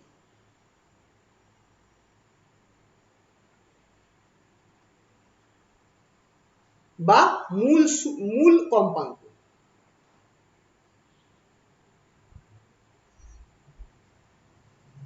ঠিক আছে, এই কটা জিনিস তোমরা একটুখানি খেয়াল রাখবে। পার্টিকুলারলি এই তিনটে ছবি আঁকতে বলে, যে তারের যে ভাইব্রেশন হচ্ছে প্রথম তিনখানা ভাইব্রেশন বা নর্মাল মোডস কিরকম হবে, তো তখন তোমাদের এই তিনটে ছবি এঁকে দেখাতে হবে, n equals to 3, n equals to 2 আর n ইকুয়ালস টু 1। সেটা করার জন্য তোমাকে এইটা তুমি করে যদি দেখাও, এই লেখাটা যদি লিখে দেখাও খুব ভালো হয়। ঠিক আছে, এইটা দেখবে এই শেষের দিকে করা রয়েছে, এইটার এই শেষ পার্টে, শেষ পোর্শনে করা রয়েছে, এই যে নিচের তিনটে ছবি। ঠিক আছে, নিউ এন কে বলা হয় নর্মাল ফ্রিকোয়েন্সিজ আর অল ভ্যালুজ অফ এন কে বলা হয় নর্মাল মোডস। তাহলে এইটা ছিল আমাদের vibration of a state string. ঠিক আছে, ক্লিয়ার? কোনো অসুবিধা এই অবধি? না স্যার, প্রবলেম নেই। আচ্ছা, তাহলে আমাদের বলতে গেলে সাউন্ডের কিছু পার্ট বাকি আছে, ওটা আমার একটু নোটটা রেডি করতে হবে, ওখানেও লেখালেখির ব্যাপার বেশি আছে, ওটা তোমাদের পরে করাবো। আচ্ছা, নেক্সট তাহলে আমরা স্টার্ট করব হচ্ছে হাইগেন প্রিন্সিপাল। হাইগেন প্রিন্সিপাল স্টার্ট করবো নাকি আজকে থাকবে? চলো একটু স্টার্ট করে দেওয়া যাক।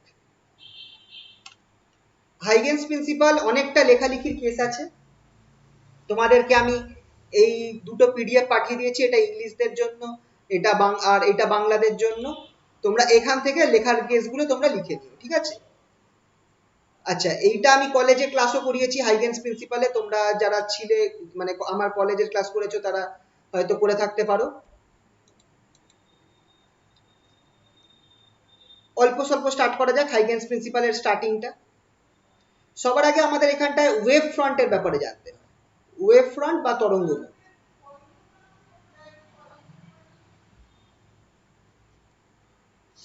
তরঙ্গ মুখ বা ওয়েভ ফ্রন্ট কি সেটা আমি নর্মালি, দেখো লেখার কেসগুলো আমি এখানে করছি না, আমি জাস্ট এখানটায় তোমাদেরকে মেন জিনিসগুলো বলে যাচ্ছি, মেন আইডিয়াগুলো দিয়ে যাচ্ছি। ঠিক আছে, তরঙ্গ মুখটা কিরাম হচ্ছে, ধরো একটা মাধ্যমের মধ্যে দিয়ে অনেকগুলো ওয়েভ যাচ্ছে, একটা মাধ্যমের মধ্যে দিয়ে অনেকগুলো ওয়েভ যাচ্ছে, ওয়েভগুলো একই বিন্দুতে নেই, আলাদা আলাদা পয়েন্টে রয়েছে। এবার আমি যদি একটা এরকম প্লেন আমি ধরি, একটা তল ধরি, একটা প্লেন ধরি, যেই প্লেন বরাবর প্রত্যেক তরঙ্গ মুখগুলো একই দশায় রয়েছে। যেমন তুমি যদি দেখো এই যে তিনটের ক্রেস্ট গুলো বা যেটাকে আমি তরঙ্গ শীর্ষ বলি, এই তিনটে তরঙ্গ শীর্ষ একই সাথে থাকছে। যদি আমি একটা এরকম প্লেন কল্পনা করি, একটা এরকম তল যদি কল্পনা করি, তাহলে এই তল বরাবর তিনটের এই তিনটে ওয়েভেরই একই দশাতে রয়েছে, একই তরঙ্গ শীর্ষতা এই তল বরাবর রয়েছে। মানে আমি বলতে পারি কি, তরঙ্গ রয়েছে তারা আমার এই তল বরাবর একই দশাতে রয়েছে।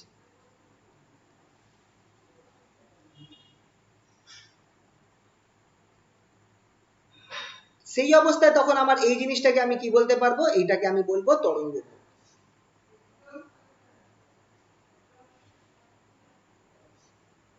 বা ওয়েভ ফ্রন্ট।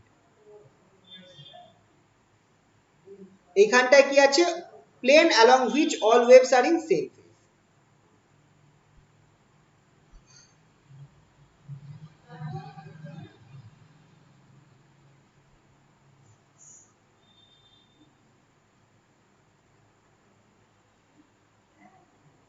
যে তল বরাবর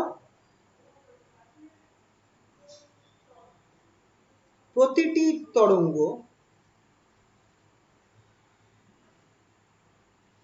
একই দশায় রয়েছে।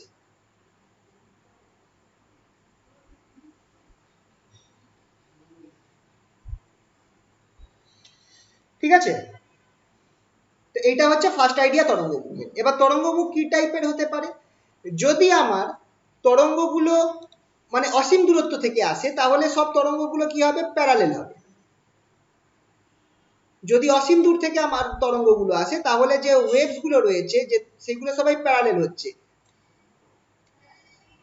সমান্তরাল রয়েছে।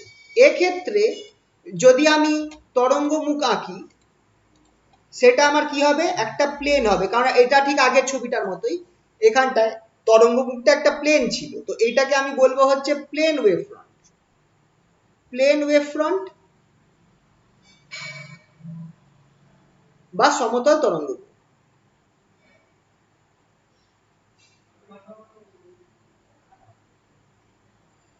ঠিক আছে, আর যদি আমার একটা উৎস থেকে তরঙ্গগুলো বেরিয়ে আসে সেক্ষেত্রে কিন্তু ছবিটা একটু অন্যরকম হয়ে যাবে।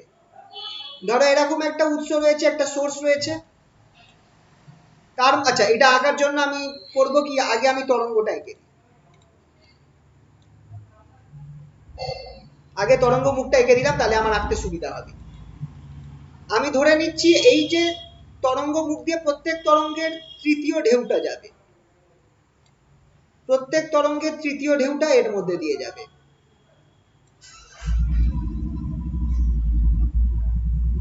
থার্ড ওয়েভটা,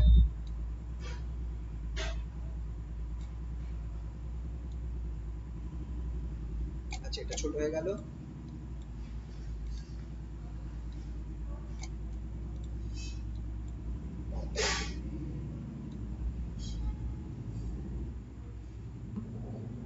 তো এইগুলো, এইখানে যে আমি ওয়েভ ফ্রন্টটা আঁকলাম এইগুলো হচ্ছে আমার তরঙ্গ, যেটা আমার এর সোর্স থেকে বা উৎস থেকে বেরোচ্ছে। এক্ষেত্রে যে ওয়েভ ফ্রন্টটা আঁকছি সেটা গোলীয় রয়েছে, মানে গোল আকারের রয়েছে, স্ফেরিক্যাল শেপে রয়েছে। তো এটাকে আমরা বলবো হচ্ছে স্ফেরিক্যাল ওয়েভ ফ্রন্ট। এটাকে আমরা বলবো স্ফেরিক্যাল ওয়েভ ফ্রন্ট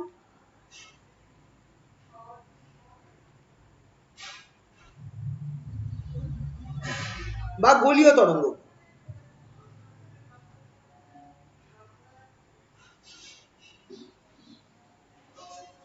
ঠিক আছে, স্ফেরিক্যাল ওয়েভ ফ্রন্ট বা গোলীয় তরঙ্গ।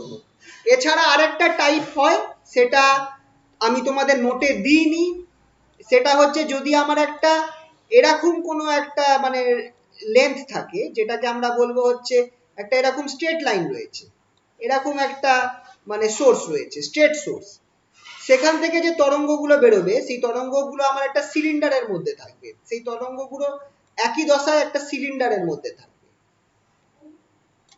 এটাকে আমরা বলবো সিলিন্ড্রিক্যাল ওয়েভ ফ্রন্ট।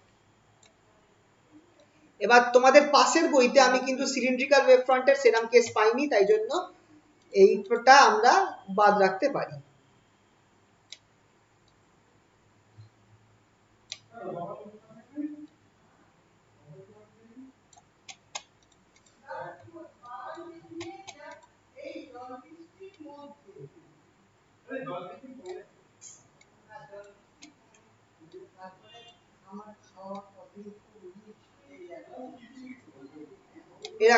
এরকম পিকচারটা আসবে।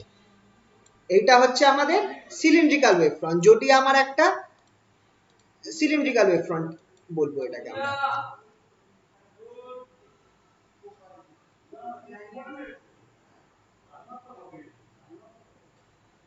বাংলাটা ঠিক বলতে পারছি না, তো এটাকে আমি ইংলিশই রাখলাম সিলিন্ড্রিক্যাল ওয়েভ ফ্রন্ট, যেখানটায় আমার একটা লিনিয়ার সোর্স থাকছে, একটা রৈখিক উৎসর জন্য লিনিয়ার সোর্স।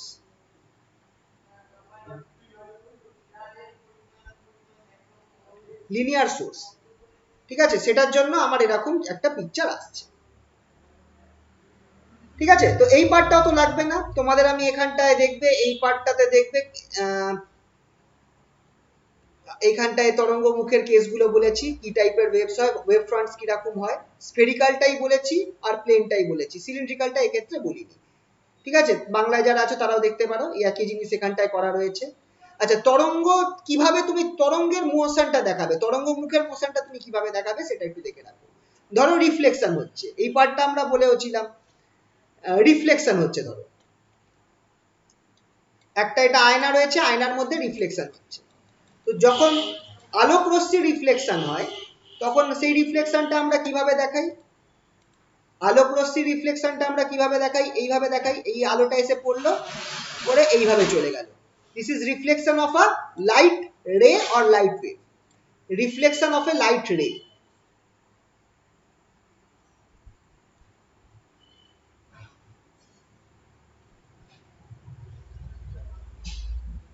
বা ওয়েভও বলতে পারো, ঠিক আছে। কিন্তু যদি এইটা একটা তরঙ্গ মুখ হতো সেক্ষেত্রে আমরা কিরকম ভাবে আঁকতাম? এবার কেসটা মাথায় রাখবে যে তরঙ্গ মুখটা সবসময় আমার যে রেটা রয়েছে তার পারপেন্ডিকুলার থাকছে। তরঙ্গ মুখটা যেটা আছে সেটা রেটার পারপেন্ডিকুলার, তার মানে রেটা যেরকম আসছে তরঙ্গ মুখটা আমার এইভাবে আসতো আর এইভাবে বেরিয়ে যেত। বুঝতে পারলে তো? এটা হচ্ছে রিফ্লেকশন অফ ওয়েভ।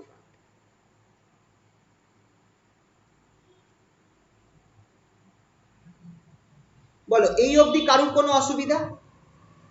তরঙ্গ মুখ কাকে বলে, তরঙ্গ মুখ কি কয় প্রকার হয়, বা তরঙ্গ মুখের ক্ষেত্রে এই কি বলে এই কিরকম ভাবে আমরা রিপ্রেজেন্ট করি।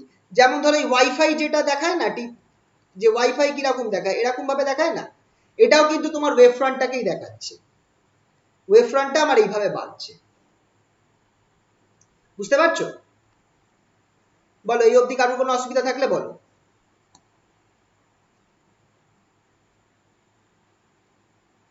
বোঝা গেছে? হ্যাঁ হ্যাঁ স্যার। স্যার।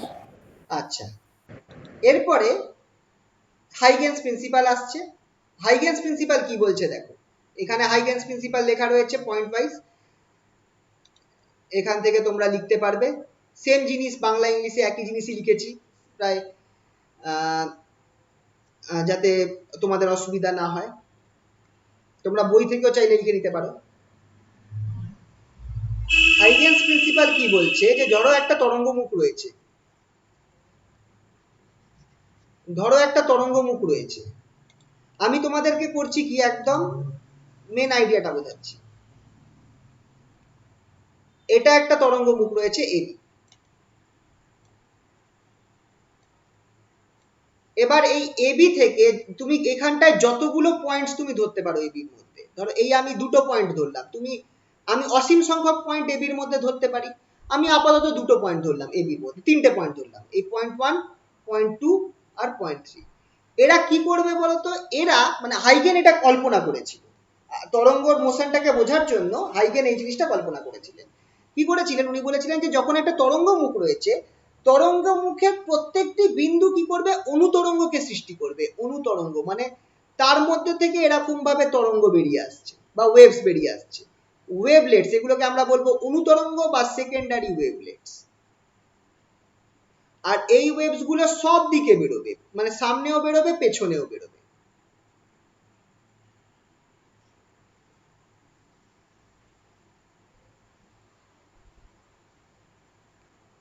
এই যে ওয়েভস গুলো বেরোচ্ছে এইগুলোকে আমরা বলবো হচ্ছে সেকেন্ডারি ওয়েভলেটস বা অনুতরঙ্গ।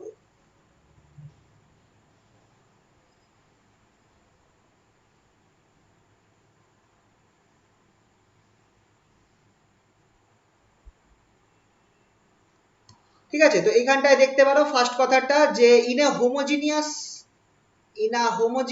medium, in a homogeneous isotropic medium, every point of the primary wave front serves as source of secondary wavelets. একটি সমসত্ব মাধ্যমে আইসোট্রপিক সমসত্ব মাধ্যমে একটি তরঙ্গ মুখের, আচ্ছা আমি না মুখগুলো ময় দীর্ঘ করে দিয়েছি, এগুলো হস্যকার হবে, ঠিক আছে। একটি তরঙ্গ মুখের প্রত্যেকটি বিন্দু অনুতরঙ্গের উৎস রূপে কাজ করে। তারপর কি, the secondary wavelets travels with the speed and frequency equal to those of the primary wave। এই অনুতরঙ্গগুলো সেকেন্ডারি ওয়েভস গুলো এই অনুতরঙ্গগুলি প্রাথমিক তরঙ্গের বেগ ও কম্পাঙ্ক নিয়ে চারদিকে ছড়িয়ে পড়ে। আর কি, the wave front at some later instant of time is envelope of all these secondary wavelets. যে কোনো সময় পর যে তল বরাবর সকল অনুতরঙ্গগুলি একই দশায় থাকে সেই তলটি সেই সময় নতুন তরঙ্গমুখ হয়। তার মানে কি হচ্ছে দেখো, এই যে লাস্ট কথাটা বললাম, এই কথাটার মানে হচ্ছে কি, যদি আমি এই মেন ছবিটায় চলে যাই, এই ছবিটাকে আমি আরেকবার আঁকছি। এই ধরো আমার প্রাইমারি ওয়েভ ফ্রন্ট রয়েছে, প্রাইমারি ওয়েভ ফ্রন্ট এটা এবি। এই এবি থেকে তুমি একটা যে কোনো একটা বিন্দু কল্পনা করো, আমি একটা বিন্দু ধরলাম বা দুটো ধরি, চলো আচ্ছা তিনটেই ধরে নি, তিনটে বিন্দু ধরলাম। এখান থেকে যে ওয়েভস গুলো বেরোবে, সব দিকে ওয়েভস গুলো বেরোচ্ছে। আচ্ছা আমি ধরে নিচ্ছি টাইম টি ইকুয়ালস টু জিরোতে আমার ওয়েভটা এখানটায় ছিল, টাইম টি ইকুয়ালস টু জিরোতে আমার এইটা আমার তরঙ্গ মুখ ছিল বা ওয়েভ ফ্রন্ট ছিল, যেটাকে আমি বলছি হচ্ছে মানে প্রাইমারি ওয়েভ ফ্রন্ট, ঠিক আছে, যেটা আমার প্রাথমিক তরঙ্গ মুখ এবিটা ছিল। এবার এই জিনিসটা দেখো, টি টাইমের মধ্যে যে তরঙ্গগুলো বেরোবে সেটা কত দূর যাবে, যদি আমার তরঙ্গের ভেলোসিটি যদি আমার ভেলোসিটি সি হয়, ভেলোসিটি অফ ওয়েভ, যদি ভেলোসিটি অফ ওয়েভ বা তরঙ্গের যদি বেগগুলো ইকুয়ালস টু সি হয়, তাহলে টি টাইমে তারা কত দূর যাবে একটুখানি ভেবে দেখো। সিটি পরিমাণ দূর যাবে, যাবে কি যাবে না বলো, এই তরঙ্গগুলো কত দূর যাবে, সিটি পরিমাণ দূর যাবে, সি ইন্টু টি। এই যে পয়েন্টটা ধরেছি তরঙ্গ মুখের মধ্যে বা এই ওয়েভ ফ্রন্টের মধ্যে, সেটা কত দূর এগোবে, সিটি পরিমাণ এগোবে। আর এই সিটি পরিমাণ এটা সব দিকে তরঙ্গগুলো এগোবে, তার মানে আমার একটা সার্কেল তৈরি করবে অফ রেডিয়াস সিটি। এই জিনিসটা বুঝতে পারলে কিনা বলো। এই যে পয়েন্টটা ধরেছি, point I think say point 2, এবির মধ্যে যে আমি একটা পয়েন্ট তৈরি করেছি পয়েন্ট 2, এর মধ্যে থেকে যতগুলো সেকেন্ডারি ওয়েভস বেরোবে, যা অনুতরঙ্গ বেরোবে, তারা টি টাইম পরে কত দূর অবধি পৌঁছবে। যতগুলো ওয়েভস বেরোবে তারা টি টাইম পর, খেয়াল করে দেখো এই যে সার্কেলটা এঁকেছি বা স্ফিয়ারটা এঁকেছি, এর শেষ প্রান্ত অবধি পৌঁছবে টি টাইম পর, মানে একটা সিটি রেডিয়াসের একটা কি তৈরি করবে, একটা স্ফিয়ার তৈরি করবে। একই রকম ভাবে এটাও একটা সিটি রেডিয়াসের স্ফিয়ার তৈরি করবে, এখানেও একটা গোল এঁকে দাও। একই রকম ভাবে এটাও একটা সিটি রেডিয়াসের স্ফিয়ার তৈরি করবে, এখানেও একটা গোল এঁকে দাও। একটা রসগোল্লা হয়ে গেল।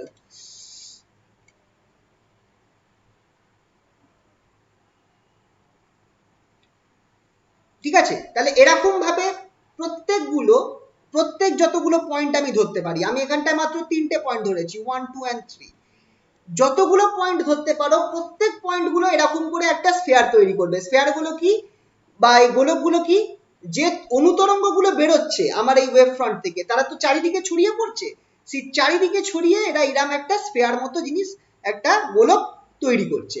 প্রত্যেকগুলোর রেডিয়াস হচ্ছে সিটি, প্রত্যেকগুলোর রেডিয়াস হচ্ছে সিটি।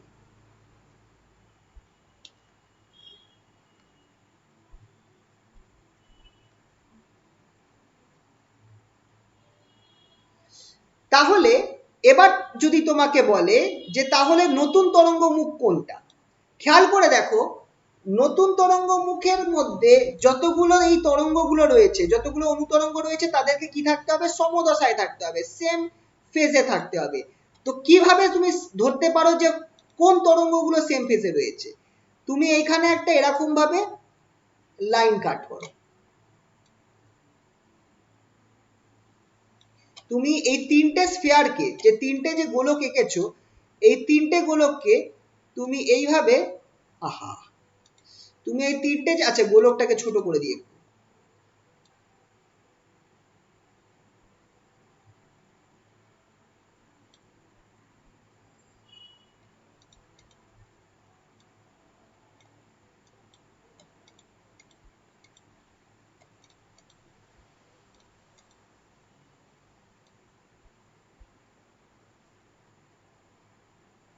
এই যে তিনটে গোলক এঁকেছি আমি, এই তিনটে গোলক কে স্পর্শক বরাবর মানে ট্যানজেন্ট, এই তিনটে গোলকের ট্যানজেন্ট বরাবর তুমি একটা লাইন আঁকো যেটা এই তিনটে গোলকের সাথে ট্যানজেন্ট হয়ে যাবে। এই যে নতুন লাইনটা আঁকলাম সেটাকে নাম দিলাম আমি এ প্রাইম বি প্রাইম। খেয়াল করে দেখো যতগুলো ওয়েভস বেরোচ্ছে, যতগুলো ওয়েভস আমার এই ওয়েভলেটস গুলো বেরোচ্ছে, এই ওয়েভলেট গুলো এই পয়েন্টে, এই পয়েন্টে, এই পয়েন্টে, এরা সকলে এক দশায় থাকবে কি থাকবে না বলো? পার্টিকুলার এই ওয়েভস গুলো আমার একই দশায় রয়েছে, একই ফেজে রয়েছে, কিন্তু আমার এই ওয়েভটাকে কিন্তু বাকি যেগুলো আছে তারা কিন্তু কেউ একই ফেজে নেই, মানে এই পয়েন্টটার সাথে এই পয়েন্টটা কিন্তু এক ফেজে নেই। খেয়াল রাখবে এই পয়েন্টটার সাথে এই পয়েন্টটা এক ফেজে নেই, বা এইটার সাথে এইটা কিন্তু এক ফেজে নেই, কিন্তু এই ওয়েভটা, এই ওয়েভটা আর এই ওয়েভটা, এই কটা ওয়েভস আমার এক ফেজে রয়েছে। তাহলে কোনটাকে বলা হচ্ছে অনুতরঙ্গ, কোনটাকে বলা হচ্ছে তরঙ্গমুখ? যেই তরঙ্গমুখ যে তার বরাবর প্রত্যেক এই ওয়েভলেটস গুলো, সেকেন্ডারি ওয়েভলেটস বা অনুতরঙ্গ গুলো একই দশায় থাকবে, তার মানে হচ্ছে এ প্রাইম বি প্রাইম। এই লাইন বরাবর খেয়াল করে দেখো যতগুলো আমার তরঙ্গ অনুতরঙ্গ বেরোচ্ছে, যেগুলো স্ট্রেট বেরোচ্ছে, ব্যাকাগুলো নয়, যেগুলো স্ট্রেট বেরোচ্ছে, মানে এইটা, এইটা আর এইটা, এরা সকলে একই দশায় থাকছে যখন তারা এ প্রাইম বি প্রাইমে রয়েছে। তো এ প্রাইম বি প্রাইম কে আমি কি বলতে পারি? এ প্রাইম বি প্রাইম হচ্ছে টি সময়কার তরঙ্গ। এ প্রাইম বি প্রাইম যেটা, সেটা হচ্ছে আমার wave front at time T, wave front at time T. তার মানে কি হলো দেখো কিভাবে ওয়েভটা মুভ করলো। স্টার্টিং পয়েন্টে ওয়েভটা এখানে ছিল, ওয়েভটার যতগুলো পয়েন্টস তুমি ধরতে পারো তারা এরকম অনুতরঙ্গ ছাড়তে শুরু করলো, আর টি টাইম পর তুমি এই অনুতরঙ্গগুলো যে পয়েন্টে সেম ফেজে রয়েছে সেইটা হয়ে গেল আমার ওয়েভের নতুন অবস্থান বা নতুন পজিশন, আর এইগুলো গায়েব হয়ে গেল, আগের ওয়েভ ফ্রন্টটা গায়েব হয়ে গেল। তাহলে নতুন ওয়েভ ফ্রন্টটা দেখো এখানে ছিল, এখন সামনে এগিয়ে এসেছে, সামনে এগিয়ে এসেছে। তখন তারপর কি হবে? তারপর এই ওয়েভ ফ্রন্টটা যেটা তৈরি হয়েছে, এই যে তরঙ্গ মুখ তৈরি হয়েছে, এটার প্রত্যেক বিন্দু কি করবে? ওয়েভ সেকেন্ডারি ওয়েভস ছাড়তে শুরু করবে। এই সেকেন্ডারি ওয়েভস গুলো যে বরাবর একই দশায় থাকবে সেটা হয়ে যাবে আমার তারপরের সময়কার নতুন ওয়েভ ফ্রন্ট, তখন আবার আগেরটা গায়েব হয়ে যাবে। তাহলে আমার দেখো ওয়েভ ফ্রন্টটা কি হচ্ছে, আমার ওয়েভটা আমার এখানে ছিল, সেখান থেকে এখানে গেল, সেখান থেকে এখানে গেল, ওয়েভটা আমার সামনের দিকে এগোচ্ছে কি এগোচ্ছে না? ওয়েভটা আমার সামনের দিকে এগোচ্ছে কি এগোচ্ছে না? কি মনে হয়? ধীরে ধীরে স্যার এগিয়ে যাচ্ছে। বোঝা গেল তো? এবার এই একই আইডিয়া অনুযায়ী আমরা যদি যাই, তাহলে তোমরা দেখো এইখানেও আমি একটা এরকম লাইন আঁকতে পারি, যেই লাইন বরাবর এইখানেও আমি একটা লাইন আঁকতে পারি, যেটা নাম দিলাম আমি A double prime B double prime.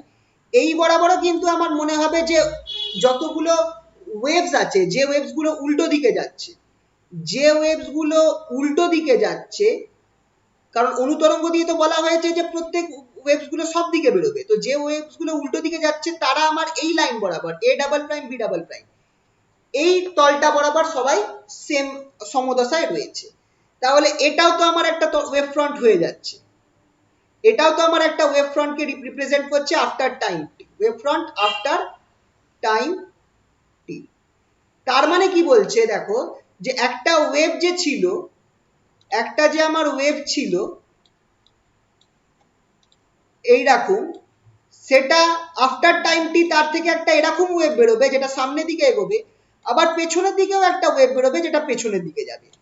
তো এটা তো হয় না, আমরা তো সবসময় ওয়েভটাকে সামনে যেতে দেখবো, পেছনের দিকে তো ওয়েভটা আমরা কিছু পাই না, পেছনে তো কোনো ওয়েভ পাই না, কিন্তু এই থিওরি অনুযায়ী বলছে যে পেছনেও কিন্তু একটা ওয়েভ থাকা উচিত, তো কিন্তু পেছনে তো কোনো ওয়েভ পাওয়া যায় না। তো এখানটায় হাইগেনের এই নীতিটা ফ্রেনেল বার করেছিলেন। ফ্রেনেল বললেন কি, যে এই যে অনুতরঙ্গগুলো, এই অনুতরঙ্গগুলো আমার নির্ভর করবে একটা ফ্যাক্টরের ওপর, যেটাকে আমরা বলবো অবলিগিউটি ফ্যাক্টর। এটাকে বলা হয় যে এই অনুতরঙ্গগুলোর ইন্টেন্সিটি যেটা আছে, ইন্টেন্সিটিটা আমার proportional to 1 plus cos theta, এটাকে অবলিগিউটি ফ্যাক্টর বলে, অবলিগিউটি ফ্যাক্টর, অবলিগিউটি ফ্যাক্টর। এটার উপর ইন্টেন্সিটি অনুতরঙ্গগুলোর বা যে সেকেন্ডারি ওয়েভস আছে তার ইন্টেন্সিটি নির্ভর করবে। মানে যদি এই পয়েন্ট থেকে তরঙ্গগুলো বেরোচ্ছে স্ট্রেট দিকে যাওয়ার কথা, তাহলে থিটাটা হচ্ছে 0, তাহলে থিটাটা হচ্ছে 0, যত আমার উপরের দিকে যাবে থিটাটা বাড়বে, যত আমার উপরের দিকে যাবে থিটাটা আমার বাড়বে, থিটা 90 ডিগ্রি। আর এই দিকে আমার কি হয়ে যাচ্ছে, থিটা পাই বা 180 ডিগ্রি। এবার cos 180 ডিগ্রি কত হয়? cos 180 ডিগ্রি কত হয়? 1 plus cos pi, that is -1, 1 minus 1 তার মানে 0। তার মানে এই যে পেছনের যে তরঙ্গগুলো আছে, পেছনের দিকে যে তরঙ্গগুলো যাচ্ছে, অনুতরঙ্গগুলো, তাদের ইন্টেন্সিটি কি হয়ে যাবে, 0 হয়ে যাবে। কারণ এটা একটা ধরেছিল, ফ্রেনেল একটা এরকম থিওরি দিয়েছিলেন যে অনুতরঙ্গগুলো যে বেরোচ্ছে একটা উৎস থেকে, সেইগুলো কোন দিকে যাওয়া উচিত, মানে স্ট্রেট যাওয়া উচিত, তো সেই অ্যাঙ্গেলে তার অ্যাঙ্গেলের উপর নির্ভর করছে। মানে মেন ওয়েভ ফ্রন্টটা আমার স্ট্রেট যাচ্ছিল, তো সেই স্ট্রেট পজিশন থেকে অনুতরঙ্গগুলো কোন দিকে বেরোচ্ছে তার উপর তার ইন্টেন্সিটি নির্ভর করছে। কি নাম ভাবে নির্ভর করছে? 1 প্লাস কস থিটা হিসাবে নির্ভর করছে। আর তাহলে অপোজিট দিকে যে তরঙ্গগুলো বেরোচ্ছে তাদের জন্য থিটাটা পাই হয়ে যাচ্ছে, cos পাই -1 হচ্ছে, তাই জন্য এই অপোজিট দিকে যে মানে ওয়েভস গুলো বেরোচ্ছে, অনুতরঙ্গগুলো বেরোচ্ছে, তাদের ইন্টেন্সিটি 0। প্রাইম যেটা আছে এটা আমার ওয়েভ ফ্রন্ট হবে না, এ বি প্রাইম যেটা আছে সেটা আমার ওয়েভ ফ্রন্ট হবে না। একমাত্র এই ওয়েভ ফ্রন্টটাই আমার টু ওয়েভ ফ্রন্ট হবে, যেটা হচ্ছে A prime B prime. A double prime B double prime আমার ওয়েভ ফ্রন্ট হবে না। এই দেখো এখানটা এটা এই পোর্শনটা propagation of light by Huygens principle, এই যে হাইগেন নীতি অনুযায়ী একটি আলোক তরঙ্গের প্রসারণ, এই পার্টটা যেটা বললাম এখানটায় করা রয়েছে, লিখে রাখা রয়েছে। যদি দেয় তাহলে এই জিনিসটা করতে হবে। এই যে এই লাস্ট কেসটা, অনুতরঙ্গগুলির তীব্রতা 1 প্লাস কস থিটার উপর নির্ভর করে। A double prime B double prime তলটির জন্য থিটা ইকুয়ালস টু পাই, অর্থাৎ A double prime B double prime বরাবর অনুতরঙ্গের তীব্রতা 0 হবে। তাই A double prime B double prime নতুন তরঙ্গ মুখের অবস্থানকে বোঝায় না। এখানেও তোমরা দেখতে পারো এইখানটায় লেখা রয়েছে যে the intensity of secondary wavelets is proportional to 1 plus cos theta, and for a double prime b double prime theta equals to pi, thus intensity is 0, thus a double prime b double prime cannot represent a wave front। ঠিক আছে, এই পার্টটা তোমরা পড়ো, লিখে রেখো। ঠিক আছে, পারলে এর পরের পার্টগুলো লিখে রেখো, এইগুলো আমি নেক্সট দিন আলোচনা করে দেবো। Law of reflection by Huygen principle অনেকটা লেখা আছে, যদি তোমরা একটু লিখে রাখতে পারো তাহলে সুবিধা হবে, তাহলে আমি ইজিলি বুঝিয়ে দিতে পারবো এই পার্টটা। আর ল অফ রিফ্র্যাকশন এই পার্টটাও একটুখানি করে রাখার চেষ্টা করো। আমি চেষ্টা করব যে এরপরে যা যা আছে সেম এখানেও করা রয়েছে, বাংলাতেও করা আছে, আমি চেষ্টা করব এরপরে যে কটা পার্ট আছে তোমাদের এইভাবে নোট মানে হ্যান্ড রিটেন নোটস দিয়ে দেওয়া, তোমাদের তাতে একটু সুবিধা হবে, তাহলে জিনিসটা তাড়াতাড়ি শেষ করে দিতে পারবো। ঠিক আছে, আচ্ছা তাহলে আজকে এই অবধি থাকুক। তোমরা পারলে একটুখানি হাইগেনস নীতির যে বাকি পোর্শনটা আছে একটু লিখে রেখো, তাহলে তোমাদের নেক্সট দিন বুঝিয়ে দিতে পারবো।